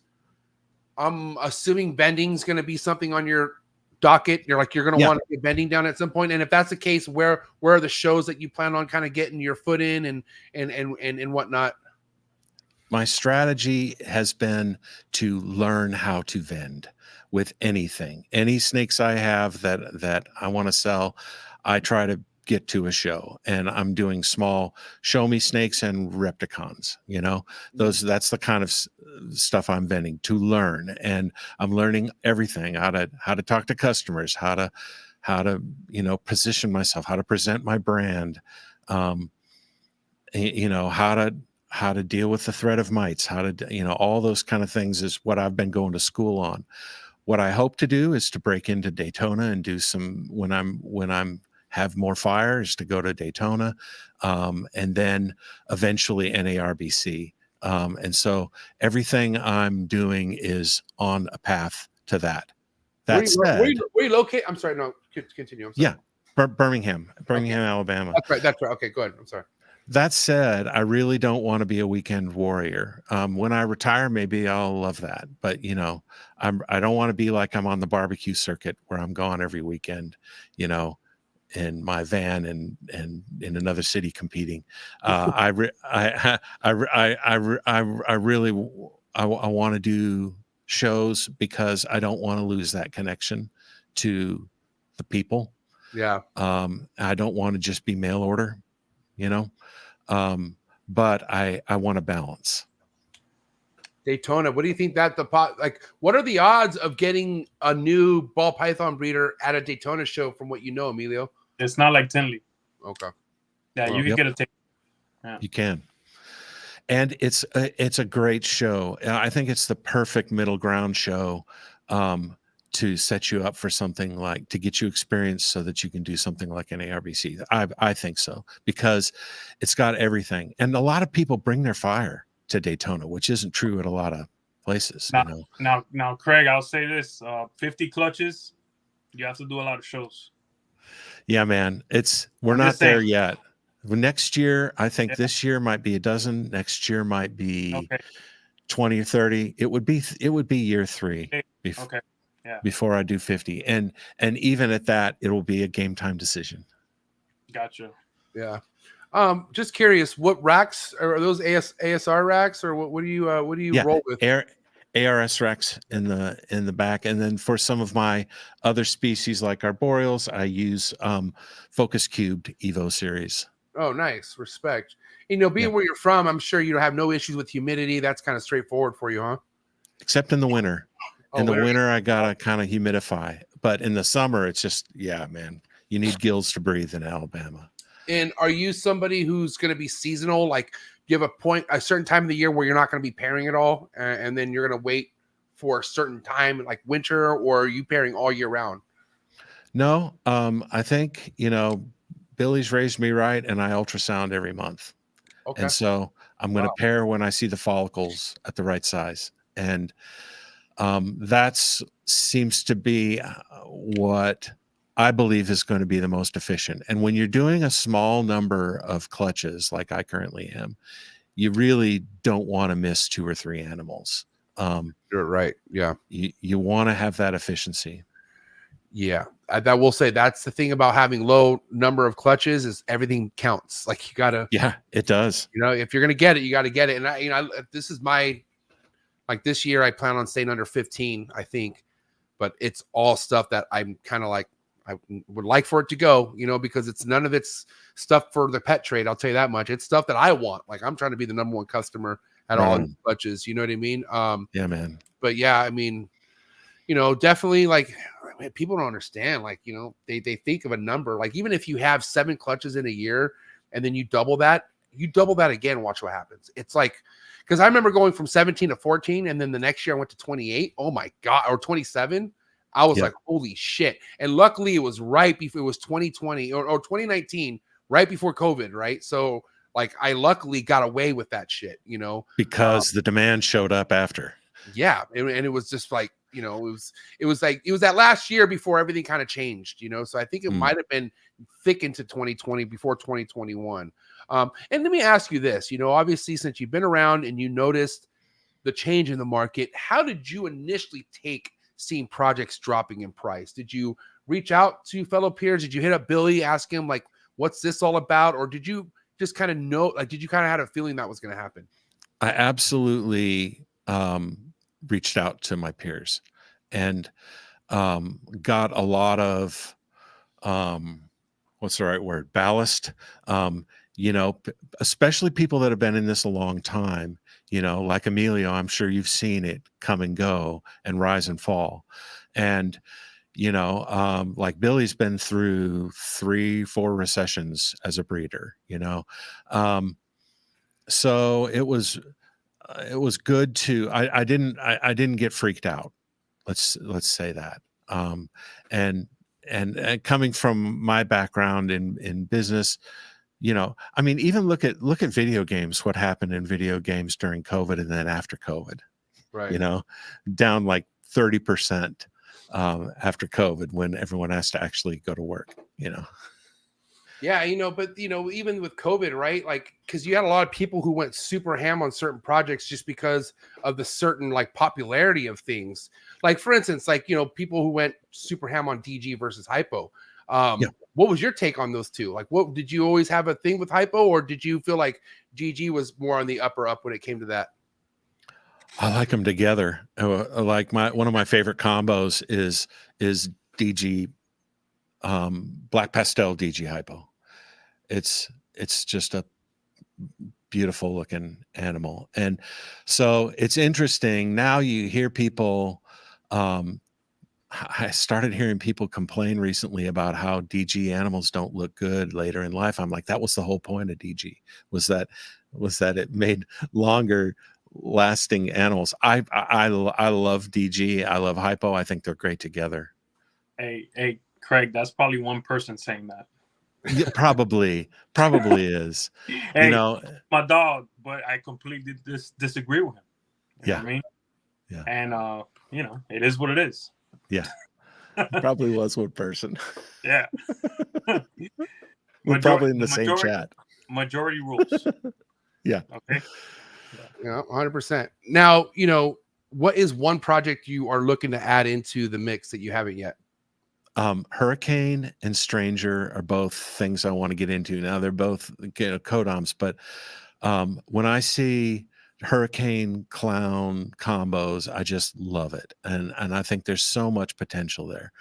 Stranger, same way. I think Stranger has a ton of possibilities. You know, I think, you know, one of the things I don't want to do is depend on a single gene, single codom, single recessive animal. I mean, those were $3,500 last year, you know, a Stranger Clown. And it's like, come on, that's a single codom and a single recessive, right?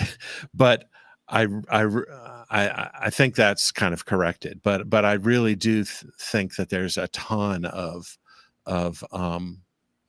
legs in those two projects. What about something that you rather not work with? Like maybe something overly hyped. And I hate to say that, but that's kind of the case with some things. Like, do you have something that you feel like, wow, a lot of people are getting into that, but I'm okay? I am on the fence on puzzle. I really like it. Ooh, all right. This is getting spicy. I like this. All right. Cool. I really like it. I'm on the fence. I'd like to see how it shakes out.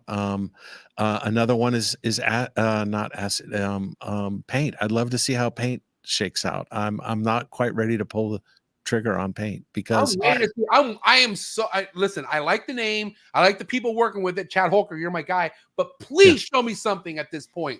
I need something that is so sick from paint that I will finally be like, okay, it's cool. I really like the pixelation in paint. I don't like it enough to work it, but I just want to see it in something. Guess what, man? Craig, you need to explain this comment. Hey, your homegirl Tommy's saying cryptic over puzzle over here too, bro. No way. This is way. crazy. Sorry. What is Tommy, happening right now? Tommy, I love you, but no. No. I love it. Absolutely not. The proof's in the pudding. All right, let's hear it. Come on. Craig, you need to explain this whole puzzle thing, bro.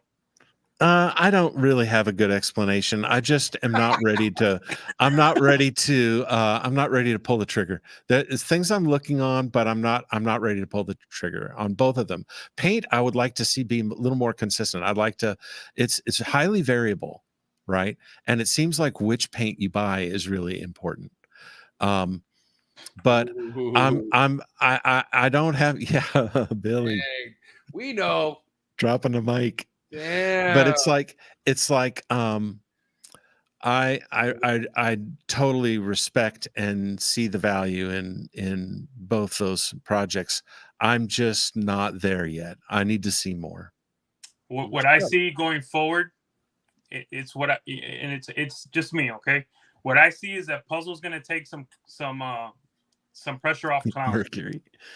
You know, take pressure off clown. There you go. Super saturated. Clown combos are extremely saturated out there, and whoever isn't saying that is just not being honest. It also depends. It depends what's in it. It does. I love my clowns, okay, but it's super saturated. You better be working the right stuff. Mine aren't. Mine aren't what? I said my clown projects with dominance are not. I mean the market overall. I know. I'm just saying, but you got to be. It's right what you say. Yeah. Like, you can't be that person a part of the saturation party. You have your angle. It's fucking amazing. You know, your gravel stuff is on point. Mm-hmm. But there's people out there that they just work clown into everything. That makes no sense. Yeah. You know. I mean, at this point, we could even I would say the new clown of our era is Sunset right now, you would say, right? Like, that's our new thing that not everyone, but a lot of people are jumping on Sunset. And like Craig was saying, it's holding its value in a sense. Like, it's not really for now. like people for now, right? But Yeah. You know, it's the most consistent out of everything else. But As look, far- I got into Sunset. I have 4 clutches coming. There's, you know, just like everyone gets getting into puzzle. I mean, it's the nature of the beast. Well, just how Craig stands on not liking puzzle, I'm standing on saying fuck Sunset. So whatever. I'm just kidding. I can't at some point, and I'm not gonna tell nobody, but at some point I will produce some cool Sunset shit, and it'll be a secret, and then I'll just be like, haha, I told you guys I'm fucking with you. I love it. But puzzle, bro, you're tripping, Craig. I'm sorry. I don't know, man. It's not Puzzle like I hate it. Sick, bro. But I know it really is. Mackenzie. But anyway, whoa, whoa! Do you know what he What? just said? You know what happened? What? I didn't say anything. I didn't This hear him. fool said, "I will super Mackenzie you." He said Mackenzie. Hey, that's a whole other combo, bro. We're getting into it though. I want to hear it. So, okay, you know, because I had Bob. Shout out to Bob. Bob, who was on not too long ago, and he was kind of telling me why his sole reason why he works Mackenzie is because he likes that look and he has a feeling about whatever he has a feeling about. What's your take on Mackenzies, super Mackenzies being zebras? That's the same thing. All that shit. Even though we're gonna know here in a couple months what the truth is, I want to know what your take is. I have the advantage of not owning either. Right. And same so here. I can sort of watch. I say it's an advantage now. It's probably a huge disadvantage because, but I'm really excited about where genetic testing is going with this stuff because I think it's bringing a lot more transparency to things. I like it that the number of genes are sort of slowly diminishing, you know, and so that there's not these arguments anymore over, you know, Trick Hurricane or whatever.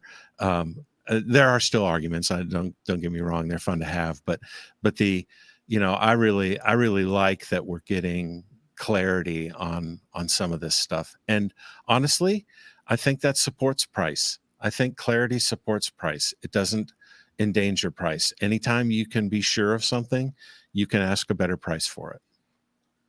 Well, Striker, Zebra, and Super Mackenzie are the same, and that price is going to even out on all 3. Yep. And where is it right now? Mackenzie is below Zebra. Bro, Yeah. I could have bought top. Zebra's number 1. Yeah. I could have bought an Enchi Super Mackenzie on auction weeks ago for pennies on the dollar of what a Zebra costs. I just don't like the project. I'm not talking it down. Yeah. Oh man. It's just my heart only races because my first Tinley, I met Adam Chesla as he was dressed up as a zebra, wearing a sign, walking around. And then I remember talking about how much these were, and he was telling me like 20, 30K. And I was like, what? And I was like, holy shit. And I couldn't believe, like, that was my first kind of like paying attention to new things that haven't came yet, and the you know, the gossip of how much shit was. And then all of a sudden you hear about this Mackenzie thing, and it's like, wow. Like, I know that's not the, like, look, we all know the story about Brock Wagner and the bananas, right? Like, he was selling fucking 20, 30K bananas like it was nothing, and then all of a sudden, boom, that just stopped. You know what I mean? So and this is one example of many scenarios that's already happened in the ball python game. And it's nothing personal. It's just the way it goes. It's almost like a fucked up like video game in a sense, where it's like, sorry, you lose, but you don't. Like, you know what I'm just saying. Listen, these guys didn't know. They had no idea that these genes were so close or about the same, because they might not be 100% the same, but visually, the supers. Stop it, guys. Stop it. Okay, now what's your guys' take on this? I'm glad I thought about this because I wanted to bring it up tonight. But you know, you have obviously, shout to RGI, you have shed test companies out there to kind of tell you the truth of the matter of certain things. But what if we have a test that shows that they're not the same, but they still look the same? Like, should we still kind of consider, like, well, I mean, what do we do in that case? Like, I'm just curious, you know, because, you know, the whole name thing kind of just gets kind of ridiculous at a certain point, as we could all agree. But what do we do in that case? Go ahead, Craig. I'll let you go first. I think I think we're going to start adding nuance. I think right now we say something's compatible when we aren't sure that it's the same. So I think you'll start to hear people say these two are the same and these two are compatible. And I think that will become more and more part of our discourse. Yeah. To me, there's going to be moments where shed testing isn't perfect. For me, an acid and a confusion are exactly the same. Yeah.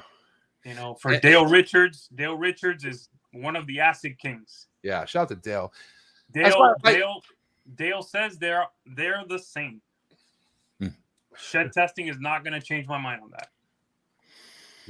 Yeah. There's 3 yellow bellies testing different.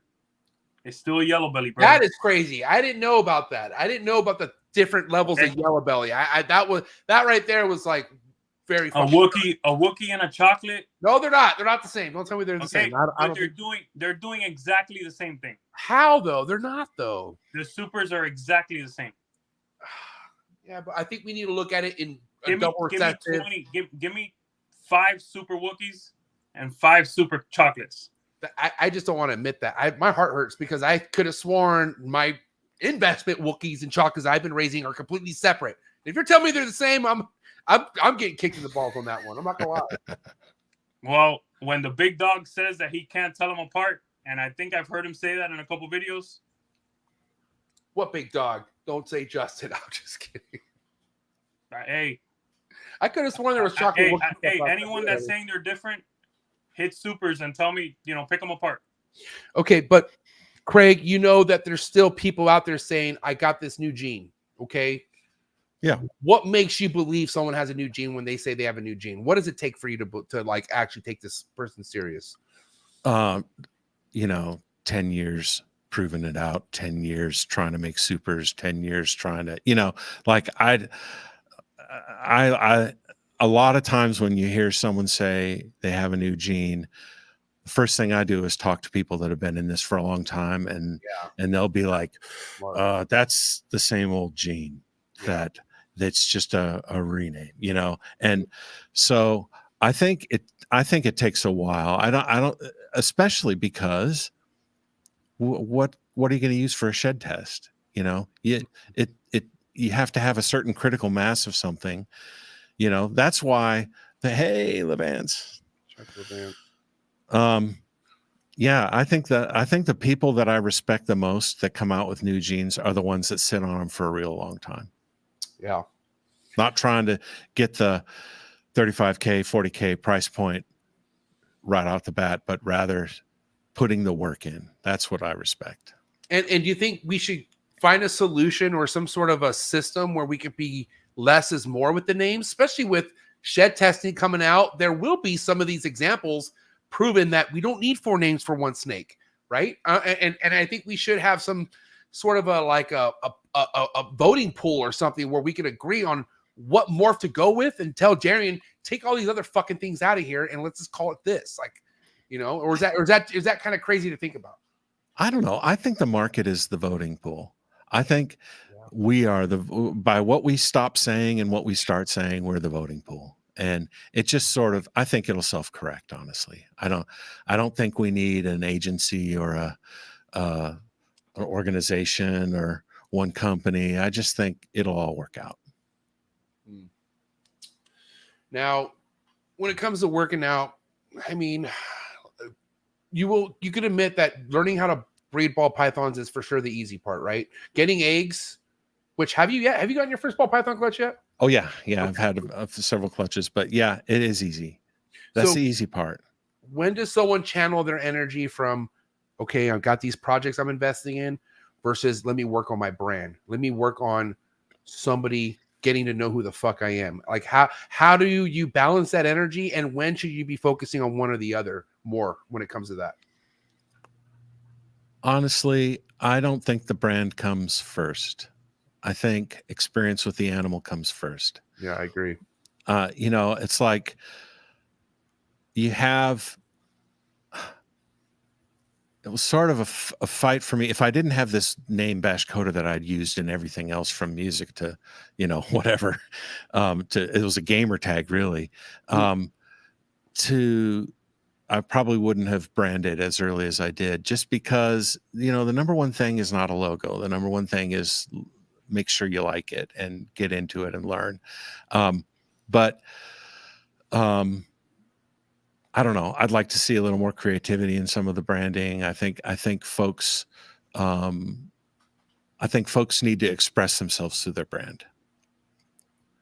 But I don't think it has to be the first thing you do. You talk to a lot of people, they say, well, get a logo the first thing. A logo is really important.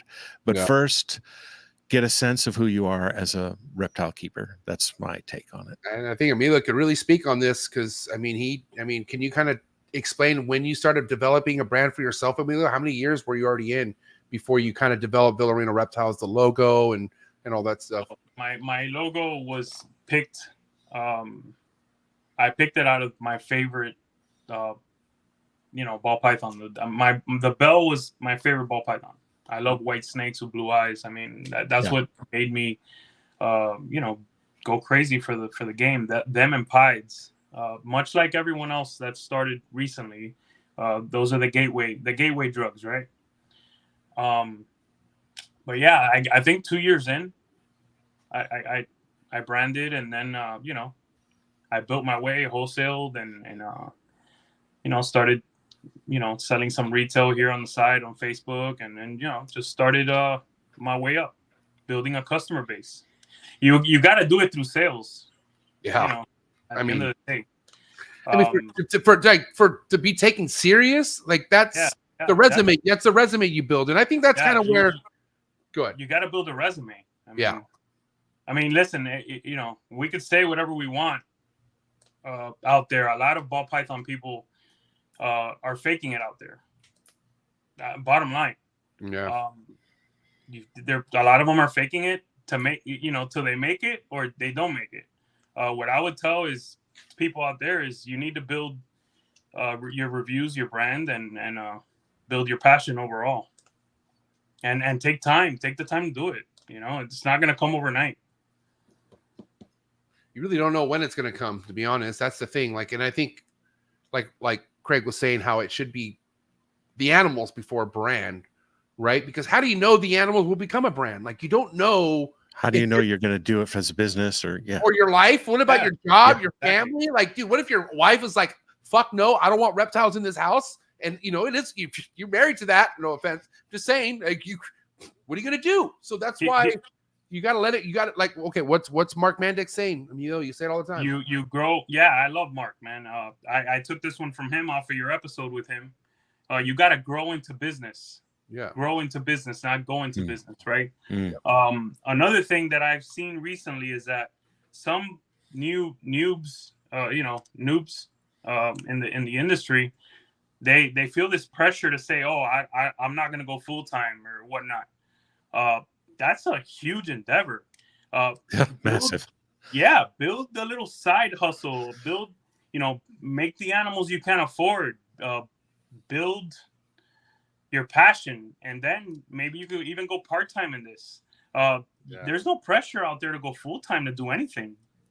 How many people do you even know that are full-time? Honestly, MJ, what would you say? I mean, I hate to throw a number. How many people are doing this full-time, 20, like on 30? average? Ball pythons only 20. I can't. I don't even think that much. It's not a big number. It's not big at all. But guess what?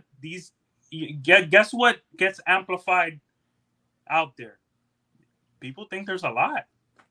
I mean, that's kind of like the whole why other people call it a pyramid scheme sometimes. Because I mean, there are pretty pictures painted out there where everyone thinks this could be me in 3 years, and mind you, they probably hate their lives, and that's where this whole the snake game saved me, because a lot of people are looking for an out. They want to get the fuck out of whatever mental space they're in. So many different situations can happen in your life, right? And it's all different. It gets heavy, as we know. But when they have an out like this, I mean, but being real with yourself is what's important. You can't just look at someone's vlog and think, wow, this came this easy. No, it just doesn't work like that. It just, even though it looks like it's easy, it's not easy. It's definitely not. It's not only that, Craig. Also, we haven't got into the rodents yet. Successful operations sell rodents. you know, sometimes they'll sell bedding. I see that you're selling bedding as well. Oh, that's cool. You know, a successful operation sometimes sell other species. Yep. There's a lot of stuff that's not being said out there, man. You know, in retail, typical store has different product lines, and they don't put all their eggs in one basket. Like a typical, you know, like you have a high-end product line, you've got a mid-range product line, you've got a low-end product line, and then you've got stuff everybody needs, and you've got stuff that only a few people want. And we call it in retail, we call it a margin mix or a merchandise mix. And I really think that you need to come with a mix in business in general. I mean, there are great ways to make a living doing just one thing and doing that one thing really well. But if you're selling stuff, man, it helps to have more hooks out in the water than just one. Oh yeah. Yeah. But that's kind of like that. Those are ways of figuring out why you should be doing this, is when you figure out side hustles that make those stars align even more. All I'm saying is no one's really in here just doing one thing. Okay. There are multiple avenues, and it could just be Patreon, YouTube, fucking reels that you get paid for. It doesn't matter, but there are multiple hustles within this game. And if you really think about some of the top people doing it, like, you know, how many, like, I mean, I don't need to get into personal matters of other breeders' investments, but we have people who are real estate agents, people who like flip houses. Like, you don't understand how many crazy hustlers these full-time ball python breeders actually are. You think that this is all they're doing for income? No, you're fucking tripping. They got a lot going on. And if you want to talk about one person who's a big inspiration on that, is Ozzy. Ozzy will fucking be the best business advisor out there for you, as far as if you want to do ball pythons, guess what? You better be doing fucking 5-6 other things too. You know what I mean? That's what life's all about. Ozzy made Ozzy, like Mark Bailey. Yeah. Ozzy made a ton of money off of rodents. Big time. Yeah. Phew, for sure. I mean, you know, that's an example right there. But nobody talks about that. Right. You know? Right. All right, listen, I got a wrap-up question, and then we'll get to Emilio's wrap-up question. It's been a great episode, by the way, Craig. Like these are the kind of episodes that get me excited to bring someone like you back. Okay, just so you know, I enjoyed this 2 hours a lot. Me too. Right? Thank you very much. Yeah, shout out to everyone tapped in. If you haven't get the likes up, get the likes up. But my wrap-up question for you: what is something nobody told you that you wish they would have told you getting into it? And just mainly for anyone out there who's in their first year or first 2 years, and they're maybe kind of looking around feeling fucking lost. You know what I mean? Any advice or anything that you feel like people should kind of pay close attention to that maybe you didn't at first, and you want to just kind of give that heads up out there? You know, I wish someone would have told me that rodents were not optional. Raising rodents is not optional in my mind. Now, if you've got a great vendor and you've got a great supplier, then that's great. But if you want to be serious about doing this at scale, you really need to control the food supply. And for me, that's not a sexy one, but that's one that I thought I could get into this and just feed frozen thawed to ball pythons all the time and I'd be fine. And that's not how it worked for me. I bought adults. Some of them were adults, and they had their habits. And so I encourage people, if you can, if you're not in an apartment and you know you actually can, to actually take control of the full vertical food supply. Oh no, are we here? Oh Yeah. no. Oh God, I'm like, dude, what was going on? Like, I was like, hey, oh no, oh no, oh no. I got woozy there for a second. Are we good though? We good? Are we back? Yeah, we're live. All right, cool. All right, good answer. I heard everything you said. Just so you know, I just cool. Fuck, last time that happened, the whole internet went out. All right, cool. Emilio, what you got for him? All right, man. I want to hear where you're going with Super Asphalt. Give me one badass combo you are going to make with Super Asphalt. Ooh, oh, he's like, I'll be right back. Epic. Oh my God, here we go. What does he got? What do you do?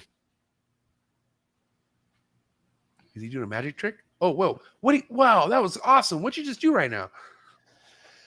Cool. This is an OD Super Asphalt NC Pastel. This thing is badass, and it's an example of what you can do without even any recessives.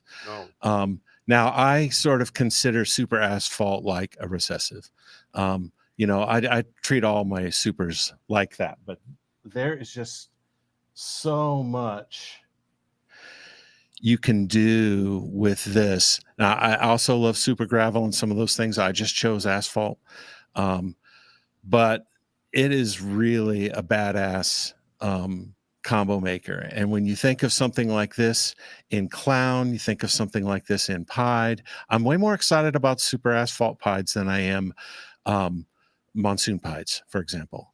I just think that there's a tremendous amount of potential there. This one just went after Monsoon. I'm just kidding. Oh no, Monsoon is on is on my list of something I really want. Can't be friends with Billy if you don't like Monsoon. That's for sure. I pulled out the snake cam. That's cool. I mean, so you have multiple cameras set up. Yeah, I run it through a thing. I'll post a reel about it, but Cool. I have a little HDMI switcher so I can switch back and forth. Holy shit. I was literally about to dump this whole platform because I can't seamlessly switch cameras. I'll hook you up. Oh God, dude, fucking Craig. Craig's the man, dude. Craig's the fucking man. Hey, this has been a great episode. I really, like I said, I'll keep saying it, but good shit tonight, Craig. Thank you so much. This was awesome.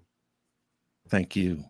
Now we got hot seat questions though. That's just how this works. So we can't just let you leave thinking you just killed it. You got to nail these hot seat questions, and then we could celebrate. Here we go. Pop the bottle. But all right, guys, hot seat questions for Craig. BashCoder Reptiles coming in hot, and as always, Emilio will end it with his hot seats. The quicker, the better. You ready, Craig? I'm ready. Here we go. Frozen Thought or live? Live. A cut or no cut? I don't know what that means. Egg cut. Would you ever cut an egg or never? Yes. Cut I cut an egg after a couple have pipped. one boa species you don't keep that you want to keep? Basin. When it comes to a baby ball python, pre-first shed meal or post-first shed meal? Post. Yay imports or boo imports? I've had bad luck. Boo imports. To spray or miss the ball python or to never spray and miss the ball python? I spray and missed. Absolutely. Yay sports or boo sports? WNBA all the way. What? Are you trolling us right now? No, man. Bro. I don't know what happened.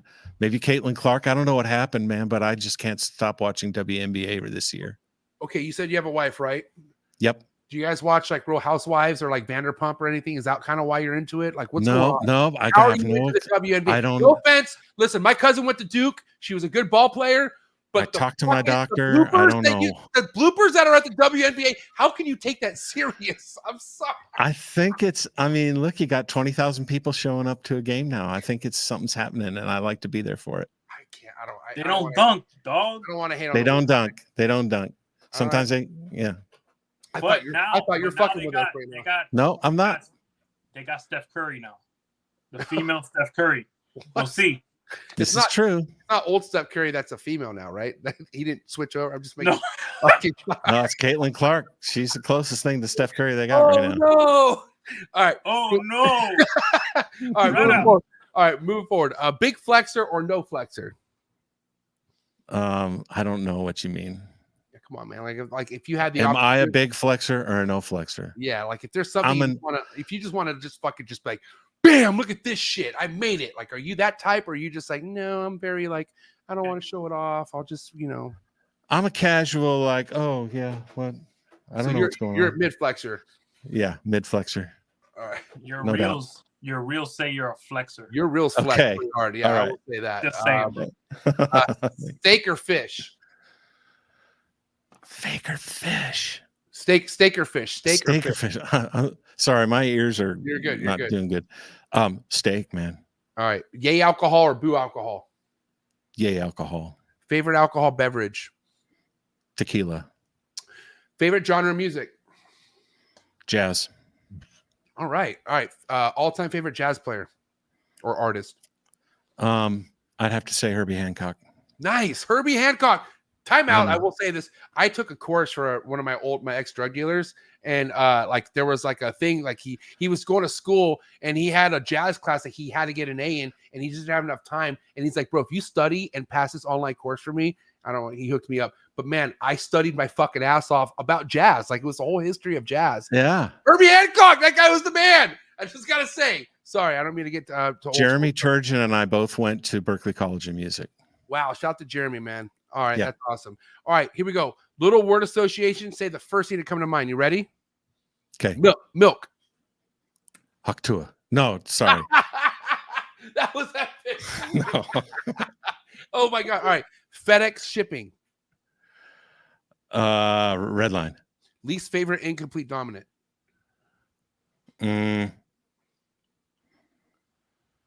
I'm not a hater of pastel, but I'd have to say pastel at this moment. Favorite incomplete dominant. Asphalt. Asphalt. All right. First time ball python breeder. Meaning. Sorry. Like, what do you think? When you think of a first time ball python breeder, what's the first thing to come to your mind? Aquarium. I don't know. I don't know. He's just being real. He thinks someone put it in a tank. That's epic. All right. Instagram trolls. Oh, so sad. All right. And So I don't mean to make you sad, but we just need the truth. I just want the truth from you. And you've been spitting the truth all night. But what do you think of when you hear the coolest reptile network in the world? Rep Talk podcast with MJ and Emilio. Keeping it real. That's what I'm talking about. Great. Thank you. Go ahead. Get Emilio. All right.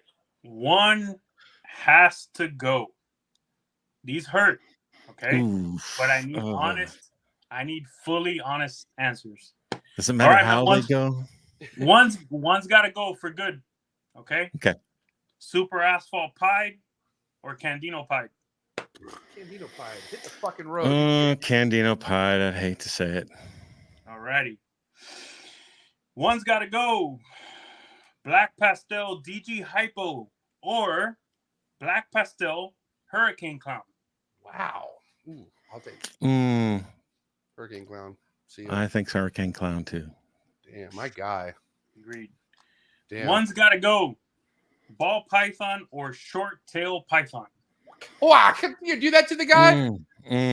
Short tail. He's I think ball short python. tail would have to go.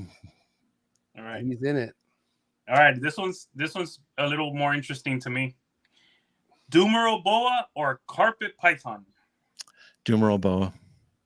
I love my carpets. I Damn. love my carpets. They hit different, but Dumerals. I didn't expect that. Yeah. Yeah.